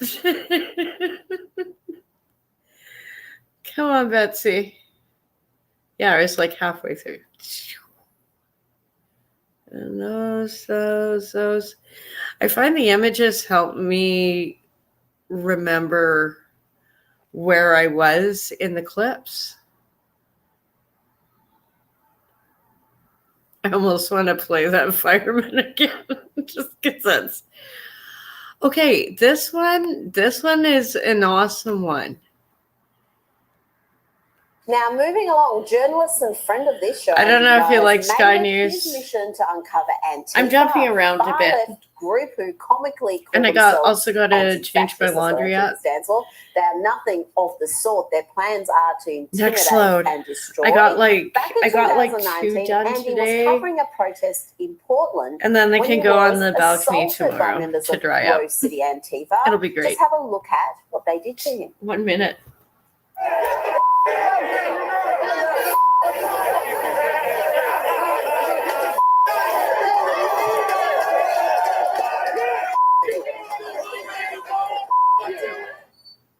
The attack not only left Andy with physical injuries, but he has also got emotional scars as well. He took these 3 thugs on to in court, and he won. He's been they've been ordered to pay him $300,000. But what happened in the criminal case that took place in leftist heartland Portland? Andy No is the senior editor at the Post Millennial and author of Unmasked, Inside Antifa's a Radical Plan to Destroy Democracy. And he joins us now. Andy, tell us what happened in the criminal case. So I wish there actually was a criminal trial. There wasn't, and this is the big thing. In my pursuit for justice, out of all the times that I've been assaulted, I didn't get justice through the criminal justice system in Portland, Oregon. I had to pursue a civil case. So there was a civil trial involving 6 individuals plus Rose City Antifa. That was part of the lawsuit originally. At trial, there were 2 defendants last month, and this was in Portland, Oregon. It was a trial that was unfortunately marred with repeated security incidents inside the courtroom, outside the courthouse. Just before the jury went to deliberations, one of the defense attorneys made a defense for Antifa and said that she would be remembering all of their faces when they leave. And that was how she left it before they went to deliberate. And the verdict that was given by the jury was not liable for those particular 2. However, at a later hearing involving 3 other Antifa defendants who didn't bother to show up, the judge did rule that they were liable for battery against me, assault, and intentional infliction of emotional distress. And she awarded the maximum amount she could, which is $300,000 US. This is incredible, Andy, because your assault was caught on video. There is extensive footage of what happened to you, some of the perpetrators, and for the criminal justice system not to do anything about that without ample evidence. Meanwhile, we've seen with the January 6th rioters some really quite extraordinary sentences. Can you tell us about that? It was a man who was just sentenced to 17 years. I just gotta listen for this because disproportionate compared to I don't want the clip to overflow. We saw during the BLM riots, where Sorry. again there was mass damage and violence. In 2020, there were extremist rioters on the far left who killed people or attempted to kill people who got much, much lighter sentences when they were convicted. In Portland, where I'm from, where the riots went on the longest, one person who was convicted of multiple counts of attempted murder only got 10 years. So, and that was a federal prosecution. So when you compare a federal to a federal case and you see the disparities in the sentencing outcomes, I think it's completely reasonable for the public to ask, is justice blind in America? And Andy, I mean, we're very glad that you got some degree of recompense for what you went through, and that's all to the good. But when you look at less prominent cases, I mean, you were talking earlier about, I saw about a case in Portland where a woman was attacked by a transgender activist, had feces smeared all over her car, and this was all caught on video, and the person who committed the alleged offense said that the victim was transphobic, and the person who did it got off. Is there just some weird justice system now happening where if you are part of one of these leftist kind of Leninist vanguard movements, whether it's Antifa or the radical political transgender movement, you are basically going to get off scot-free, or at least with a much lighter charge than you would if you were otherwise involved? You know, so one doesn't actually have to listen to my commentary or any commentary on the breakdown of the rule of law in America. You can read and listen to the words of the prosecutors themselves. There's been, within the last 5 years, a whole class of district attorneys and prosecutors who have been elected on George Soros' money. And other left-wing money. And these prosecutors have been on the record in the past and in the present about their views on what they say is restorative justice, which is tilting the justice system in a way to try to correct what they view as historical and current wrongs. And how we see that manifest on the ground is that serial violent offenders are being let out because they may fit some type of minority status or victim status. Andy, I've got 2 questions for you. I mean, you suffered a terrible brain injury because of this assault. 3 of the 6 defendants were ordered to pay you $100,000 each. So my first question is, what chance that you'll get the money from these Antifa protesters? And my second question, good luck came with to that. America from Vietnam in 1978. What do your family think about the way America's gone and this sort of behavior? I mean, they fled violence in Vietnam looking for safety, and now to have this happen to you, how does your family reconcile that? So collection of what I'm owed is going to be really hard, and I'm going to pursue every legal avenue that I have to try to collect. But at the end of the day, you can't squeeze blood from a stone. That's also a reality. You're right, my family did come to the United States as political refugees to escaping the communist regime in Vietnam.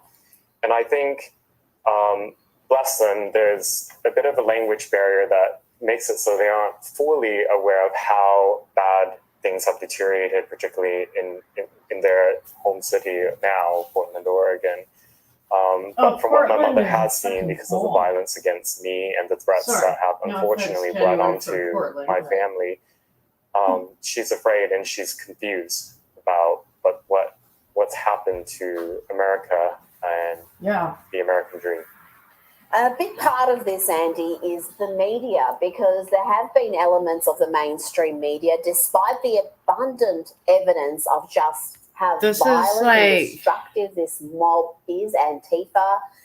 They are presented Portland, as some I sort of watched heroic 72 days. 72 days. No wonder I'm fucked up right now. When there's nothing of the sort. So it got to a point, the like, I was mainstream like, media played in what we're seeing in the States. what are you even protesting? Like, he burnt everything. I think by and it's like families like his that help build, in certain you know, jurisdictions is that the population has been brainwashed. And so when it comes to the few who get prosecuted and it goes to trial, even from a random selection of a jury pool, and unfortunately I saw this myself during jury selection, you're going to have a large percentage of people in some places like Portland where they just think of Antifa as being against fascism. And if you're critical of Antifa, that means you're pro-fascist somehow. This is the propaganda, lies, and deception of Antifa. Yes, and their media enablers. And their media enablers. Andy, no, thank you so much for joining us this morning. Really appreciate it. Damn, eh?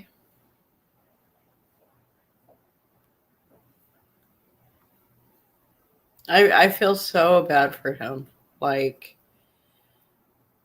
I found that one. I didn't play this one earlier either. I don't. And y'all still have to do shit about this motherfucking economy. I tell you what, then.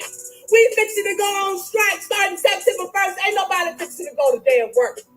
Don't nobody show up again. They can't find everybody. Well, he could have waited.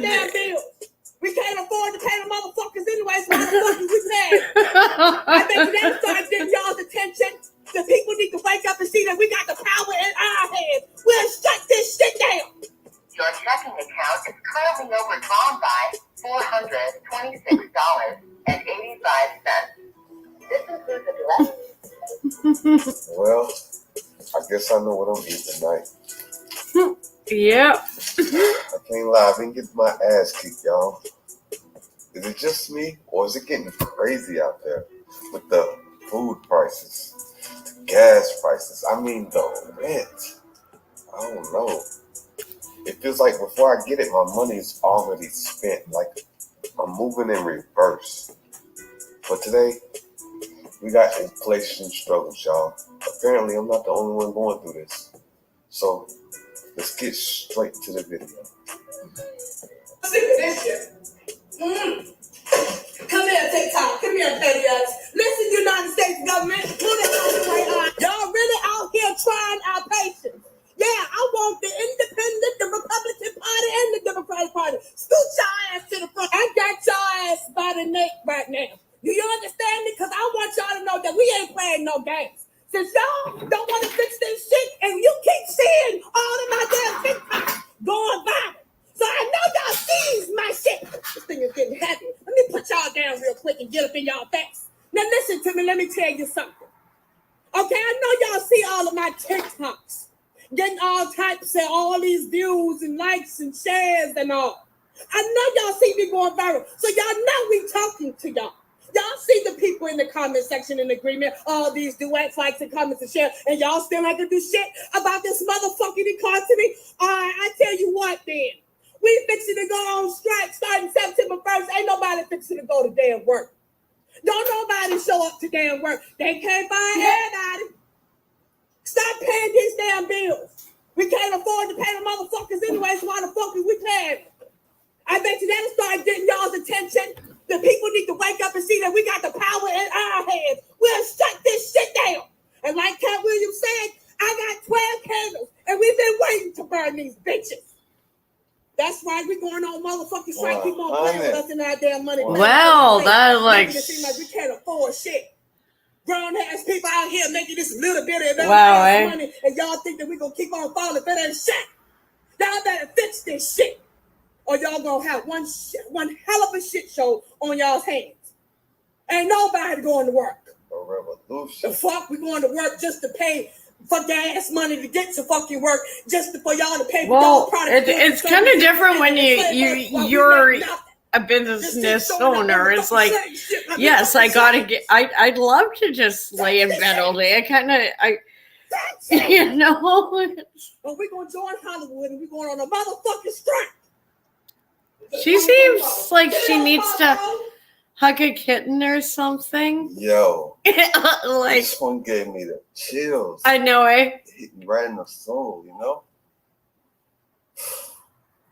It made me want to tear up a little bit, yo. But let's go. Let's keep going.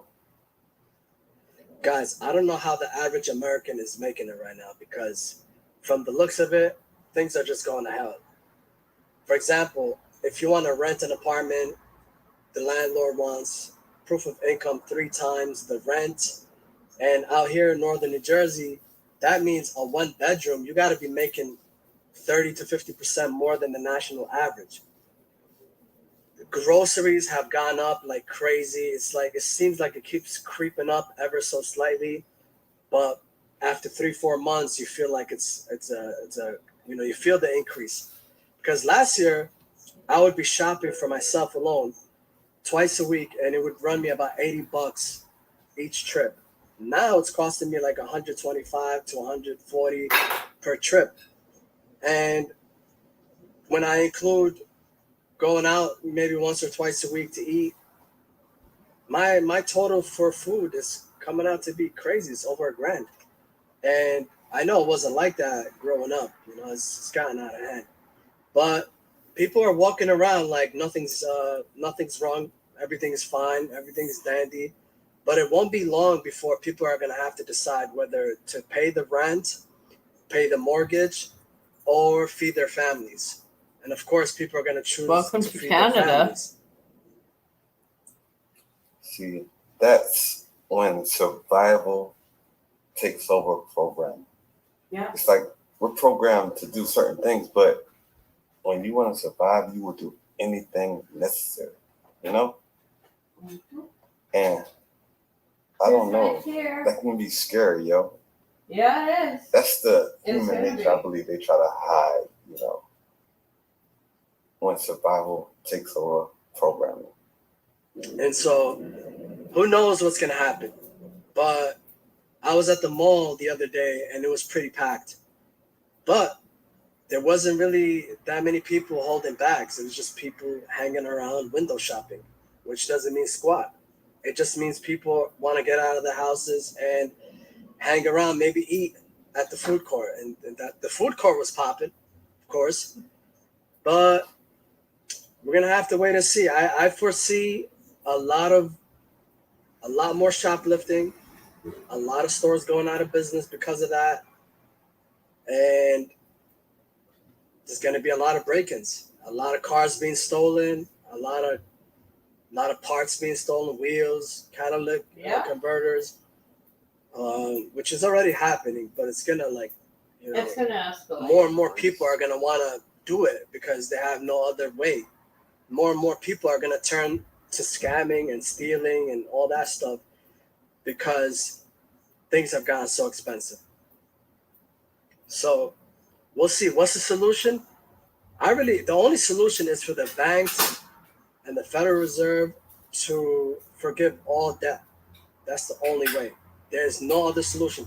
Even if we took 20 nations to war and gave them money to buy from us, it still wouldn't help the situation. I hate working! I hate it! I hate it! I hate it! I hate it! I hate it! I hate it so much!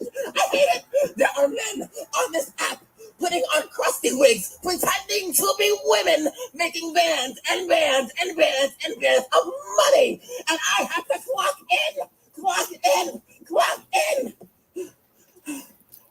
There's people on this app doing absolutely freaking nothing, and I have to clock in. I'm sick of it. I want to do absolutely freaking nothing and make money. I don't want. I'm sure that's going to work out well for him, right? Like, you can tell the brother's like, no, and it doesn't. No, you already failed. You already. But I got morals, Joe. I would never cross them. But I had that thought. Hey, we all feel like this, but. No.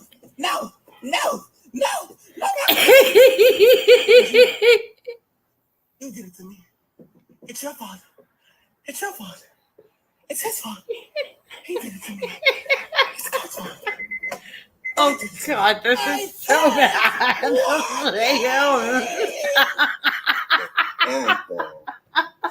Sorry. This is the devil's doing, yo. We're slaves, whether you realize it or not. You know, it's like even though we got money, like we still in chains. They just took the chains off our hands and feet and put them on our brains. And people are like chasing material things that don't mean a thing, like gold chains and Jordans, you know? Minimum wage should be at least $20 an hour. Let's do. I can't lie. That's what I'm making, and it don't feel like it's enough. Some basic math. $20 an hour at 40 hours a week. That's $800. Let's say they take out of your check $160. Yeah, say like roughly about 20% between like your taxes and if you have insurance. That leaves you with $640. Let's multiply that by 4. That's $2,560. The average person right now is paying anywhere from $1,000 to $1,600. Some people pay more in rent. You still have to pay your light bill. Oh no! In Victoria, BC, you have insurance, the average rent price is between $2,000 and 25. Because you got to eat. And you want like say a 3-bedroom house to rent, you know, you're just a family, you know, you better have $4,000 to $5,000 a month. That's almost a mortgage payment. Like it's, but people can't even get into the market sometimes. This is not designed. Like I feel like we're set up for gentrification. It's hard. You know? Yeah. A little they can't take it anymore. This was $10. What I'm about to show you is not because I want to hurt people. It's not because I want to make you depressed. It's not because I want to make people sad or down on themselves. I'm only doing this because we need to bring awareness to this situation. Because right now, Americans are being gaslit into thinking we're just getting lazier and we're too entitled and we're expecting too much. The Great Depression is widely considered, at least where I went to school, as the worst economic time in American history. I want to show you the numbers on what the average income was during the Great Depression to now. Just for reference, the Great Depression is considered to be in this time period, 1929 to 1941. I looked at every single year and looked at what the worst year was. The worst year was 1930 economically for American households. So 1930, the average net yearly income of Americans, this is for one American, not a family, this is for one person, annually was $4,887. Well, let's look at how much money that is in today's money. I'm just going to let this sit for a second. 1930, $4,881. I know I forgot it was a 7, whatever. 2023. This is for one person, not a family, one person. $88,000 a year in today's money. That was their depression. If that's a depression, look at what we're doing. In 2019, and this was the average income for one American in the United States. Just in case you wanted to see the exact number, I went ahead and converted that over. I even rounded up to 32,000 and put it in for 2023 from 2019, and it's 38,000 a year for one American. We are in a Great Depression. I mean, I said in another video, we're in the worst economic time in American history. We have the lowest purchasing power we have ever had in American history, and they want to make it seem like I'm lying. This is the numbers. One more thing, because I don't want to end on a negative note. I want everyone to remember something. If you're working full time and you found a way to pay your bills, you're never hungry, you got clothes on your back, a car that you can drive, you deserve massive applause for that. And I don't care what anyone says. Oh, listen to this guy, what a baby. Look at him getting in his feelings. I don't care. All of us collectively that have made things happen under these conditions to take care of ourselves. Some of us have kids, take care of our families, wives, brothers, sisters, anybody. Even just taking care of yourself. If you've managed to make that happen, you honestly, cheers to that.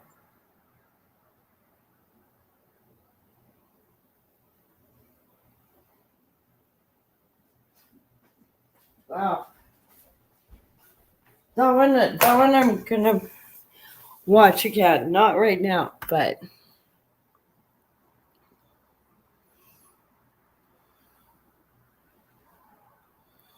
is it working? Boom. Yeah. That was good. That was, everyone's feeling it. And people keep saying, oh, it's not this, it's this. It's not this, it's this. It's like, no. Yeah, I pulled that one up. Pulled that one up. Don't want to do that one. I mean, they're there if you want to see them. Yeah, I think that's like the last one I'm going to pull up. 70,000 white women with dreadlocks are currently trapped in a dry lake bed due to flooding. That's the only way. What if I did it like that? I think this is the best way to open, right? Yeah, because it kind of is. You see what's going on in Burning Man? Well, I found a rant video that will melt your face. It took a lot of editing because this guy talks like a sailor. I think I made about 50 cuts to get a couple of words out of there so that I could play it on YouTube. I want to share that. Also in this video, I want you to watch it all the way to the end and you'll appreciate it. I have some clips of a recent interview with Dr. Fauci, everybody's favorite American doctor, on CNN. Absolutely. Isn't he a wonderful little man? For masks not working. I'd love for you to check this video out. Watch it to the end. Hit the like and subscribe button. It goes a long way to help supporting the channel. Please consider joining Locals. With that being said, let's roll this. 70,000 white women with dreadlocks are currently trapped in a dry lake bed due to flooding. That's the only way. What if I did it like that? I think this is the best way to open, right? Because they're like, no, Burning Man is actually about self-sufficiency and how you can survive any. Look at me surviving Burning Man in my home. I don't have to travel to the middle of a dry lake bed in the Nevada desert to build a temporary city when we're in the middle of a homelessness crisis. I also didn't have to sit in a long line of traffic, a mile deep, that was caused by climate protesters blocking the single road in and out of the damn festival.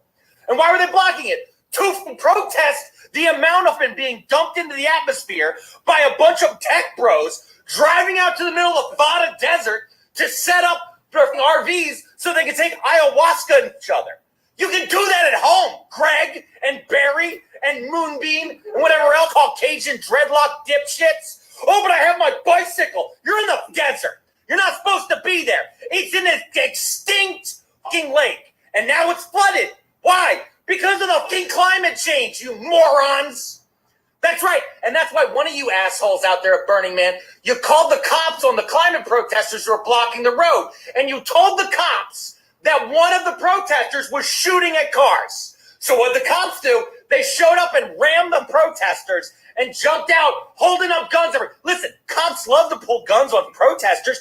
You didn't have to add to the flyer there, huh? Burning Man. He had to add a little gasoline to the climate protest by screaming that these protesters who were unarmed were being violent. No, enjoy taking a bunch of Molly while you get trench foot, you piece of shit. I hope while you're paying $20,000 in RV rental so you can hang out with 3 other guys in Patagonia vests while looking around for white girls with dreadlocks who won't even make eye contact with you.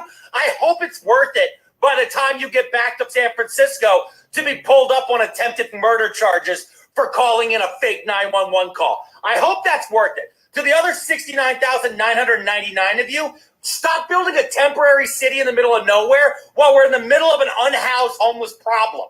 Okay? You know what brings housing prices up? I'm going to tell you something. It's one small thing. I know one of you are going to yell permitting, but I bet you lumber costs aren't helping things when you go and build 20,000 planks of wood in the middle of the damn nowhere just to light it on fire so you feel like you're one with the universe. Okay? All right, Stacey? Okay. You saw there this guy. I don't know where he's at. He's on TikTok. I think it's Pearl Mania is his name. You saw here exactly, this guy's just spitting truth, right? He's calling out exactly what's going on, what happened, and now information is coming out at Burning Man that FEMA has went in, apparently, and put up some fences to stop people from leaving, which is absolutely disgusting. People there are trapped. They're trapped there with, no running water. They're trapped there with what might be some kind of other illness. I don't know what that is, but apparently with the flooding and the toilets overflowing, there's a high probability or capability of some hepatitis rolling through there with all the poop, right? Poop in the street. It's almost like San Francisco. And a lot of these people probably left San Francisco to go hang out, and they've now taken the poop streets with them, which is hilarious. The next little video that I want to show you here is a clip of Dr. Fauci, America's favorite mask mandator, which is exactly what he is. The very first part of the clip is absolutely 2021 saying there's no need to wear masks. And then you fast forward 2 years. He's a former employee of the government. I think I know what song I'm going to close this out on. And you can see his tune has changed. It's so wonderful. And Smerconish calls him out because there's evidence with the Cochrane research that masks are ineffective. And I want you to watch his face. And I want you to watch Dr. Fauci whenever he's confronted on this, okay? Check this video out. People should not be walking around with masks. You're sure of it because people are listening really closely to this. Right now, people should not be walking. There's no reason to be walking around with a mask. Actually, nice to have you back. How worried are you that people will not follow advice to wear masks if we get to that? That if, in fact, we get to the point where the volume of cases Good night. is such and organizations like the CDC recommend, CDC doesn't mandate anything, recommends that people wear masks, I would hope that they abide by the recommendation and take into account the risk to themselves. There is a perception out there by many, how many I don't know, that they don't work and that the data concludes that they didn't work in the first go round. Respond to that on masks. Yeah, well, that's not so. When you're talking about at the population level, there's no doubt that masks work. Given the public sentiment that I shared at the outset, people saying there's no way I'd mask up again. A final thought from Dr. Fauci. If it comes to it, we hope it doesn't, but if it comes to it, might a better approach say, let's protect the most vulnerable and allow others to lead their normal lives? Final word is yours. Mandating I don't think is going to happen. There may be local mandates, Michael, and people keep thinking that the federal government is going to mandate that you wear a mask. That's not going to happen, but there may be individual institutions, organizations that are going to say, if you want to come to work, you've got to wear a mask. There's nothing that the federal government can do about that if people want to do it locally. I think people need to realize it is extremely unlikely because that you're we going to can't see a mandate, for do example, this from again. the CDC, which has no authority to mandate anything. We with will regard to end up masks. like they can China only recommend it. under, so people essentially, for the most part, end will up do what they want like, to do based on their own evaluation of their own risk. We're so close to a So dictatorship. that's Dr. Fauci with Smerconish. His tune has changed completely. Oh, I got And a it's good pretty tune about ironic Fauci. how quickly his tune has changed. Yeah. My question is, are you going to comply? No. Are you going to wear a mask? Are you going to take Fauci's advice now or Fauci's advice 2 years ago? I don't know. The one Never thing that I will comply say again. is you do what's right for you. I don't care. If it makes you feel good, do it, right? But I'm not going to do it just to make you feel good. I am not going to. Are you kidding me? I'm also not going to be the person driving in my car by myself with the Are windows you up fucking with a kidding mask me? on. I'm not that person. And I did a live stream where a comment said that just keeps the people lovely. from Like, the windows. I thought it was you absolutely know, hilarious. And with probably all the very AI true out there, they that could that's just why it's make going up on. something. The last clip I'm going to play here is of Like, President oh my God. Donald Like, Trump. they have to, like, And steal yes, footage. His name is President Trump because he was president. Well done. And he released this video clip. Like that on first Truth clip I did, Social, it saying almost where looks his real. stance was And what you he know, believes is going on. And this is just his and opinion. they had to Just like on my steal. channel, I express my opinion. That's I'll actually play that for you now. interesting. Left-wing lunatics are trying Because very that's hard like to bring back almost like COVID a lockdowns message. and mandates with all of their That's sudden like fear-mongering about the new variants that are coming. I don't know. It's like It's it's almost like They want to restart like the COVID hysteria so they can justify more lockdowns, more censorship. you know, it's more like illegal finding a drop-offs, horse's more head in your mail-in bed or ballots, something and like that. trillions of dollars in payoffs. You know, to it their almost political feels like allies that. heading into the 2024 election. Does that sound familiar? These are bad people. These are sick people we're dealing with. But to every COVID tyrant who wants to take away our freedom, hear these words: we will not comply. So don't even think about it. We will not shut down our schools. We will not accept your lockdowns. Mm-hmm. We will not abide by your mask mandates. And we will not tolerate your vaccine mandates. They rigged the 2020 election, and now they're trying to do the same thing all over again by rigging the most important election in the history of our country, the 2024 election. Even if it means trying to bring back COVID, but they will fail because we will not let it happen.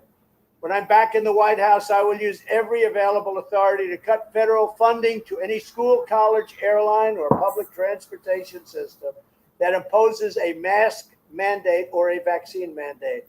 Thank you very much. Okay, you saw the clip of President Donald Trump. How many of you agree with what he's saying? How many of you refuse to play along? I don't think I'm going to play along any further. I think we're done. I think we're done. We tried the little social experiment. They can't do it again. Along by things that we can now question as being truthful, right? Yeah. And when you see the left-wing media like CNN flipping on President Biden, it tells you of what things are about to happen. And we both know what's going to happen, or all of us know what's about to happen. He's about to be replaced. He's not campaigning, hiding in the basement, going on vacation. He was just on the news complaining that he didn't have a home to go to, right? He's got this house in Delaware. Apparently Secret Service is upgrading the security. Maybe they should have done that before Hunter took some friends in there and did what he did. But with that being said, this is the Veteran Biker. I'm going to get out of here. It's Labor Day weekend. Thanks for tuning in. Hit the like and subscribe button. Please also go over and check me out on Locals, veteranbiker.locals.com. I'll put the link here. You can see that. Join up on Locals, a little more free speech. I want to kind Thanks of a lot. look up Thanks for Locals. tuning in. I just have Stay safe. so many. And Yeah. maskless. Oh, I trolled him today. Or was it yesterday? It might have been yesterday. Like, that's something you do on a Sunday. Send your love to the motherland. Well, no, actually, it's not my motherland. I'm Romanian. We're on the other side. Yeah, we have our own cultural heritage issues with, obviously with Vlad. And I think, there's something different in us, obviously. Like, yes, we're the weird kids on the Eastern European playground, but that's why I'm glad I'm like also half British, because the weird balances itself out. I'm like, really not good with sunshine.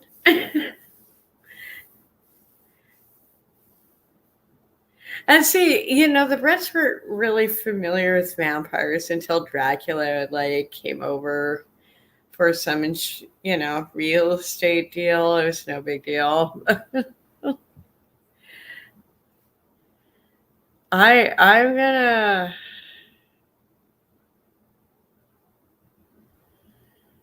This is crazy. Yeah, well, he's, you know, what can you say with this? We keep. Hmm.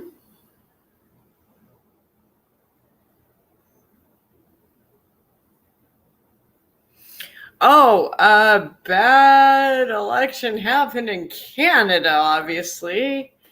Obviously, the last Canadian election was paid for by China. And everyone, citizens, taxpayers, even some of the liberals are, you know, they're secretly in their heads are like, this is a clip I wanted to pull up. Yeah, this, you know, I might as well leave it on a good one. Yeah.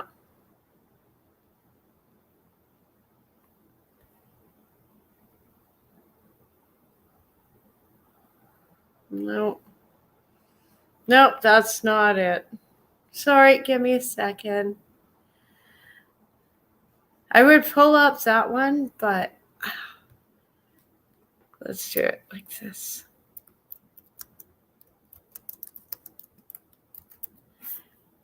Sorry, I'm just so excited. I kind of want to go back to organizing, and I'm almost at like the 2-minute mark or 2.5. Yeah. It's a good kind of, who let the dogs out? No. Oh no, this one's.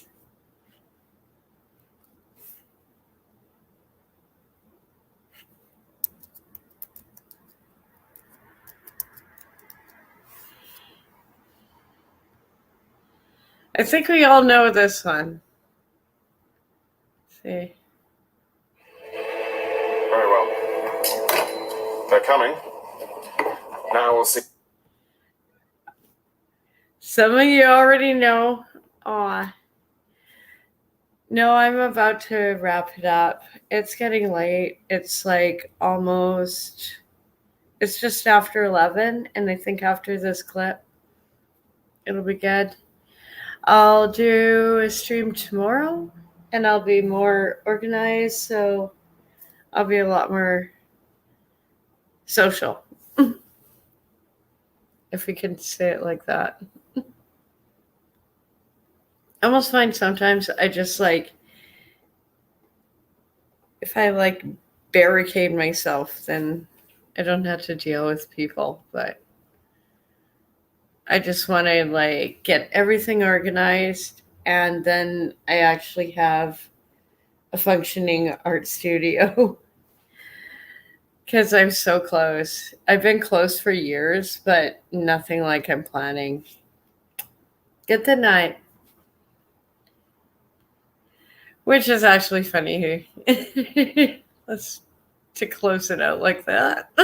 See how these Russians deal with a crack SS. Dankeschön.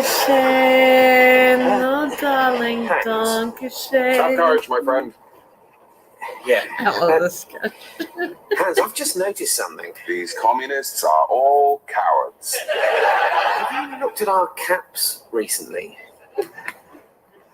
Our caps? The badges on our caps. Have you looked at them? What? No. A bit. They've got skulls on them.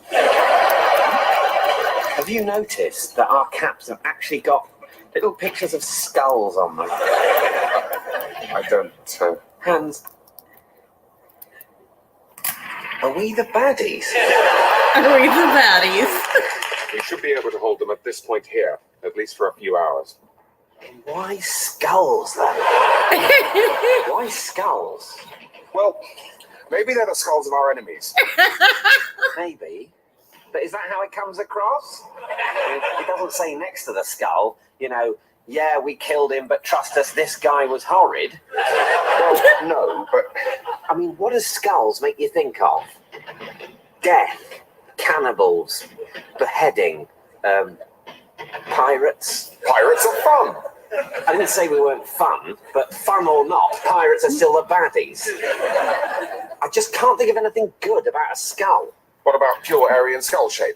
Even that is more usually depicted with the skin still on. Whereas the Allies... Oh, you haven't been listening to Allied propaganda. Of course they're going to say we're the bad guys. But they didn't get to design our uniforms. And their symbols are all, quite nice. Stars, stripes, lions, sickles. What's so good about a sickle? Well, nothing. And obviously, if there's one thing we've learned in the last 1,000 miles of retreat, it's that Russian agriculture is in dire need of mechanization. But you've got to say, it's better than a skull. I mean, I really can't think of anything worse as a symbol than a skull.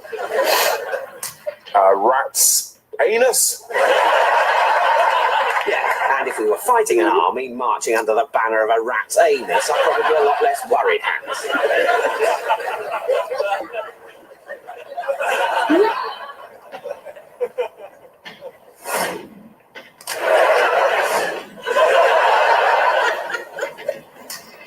Okay. So...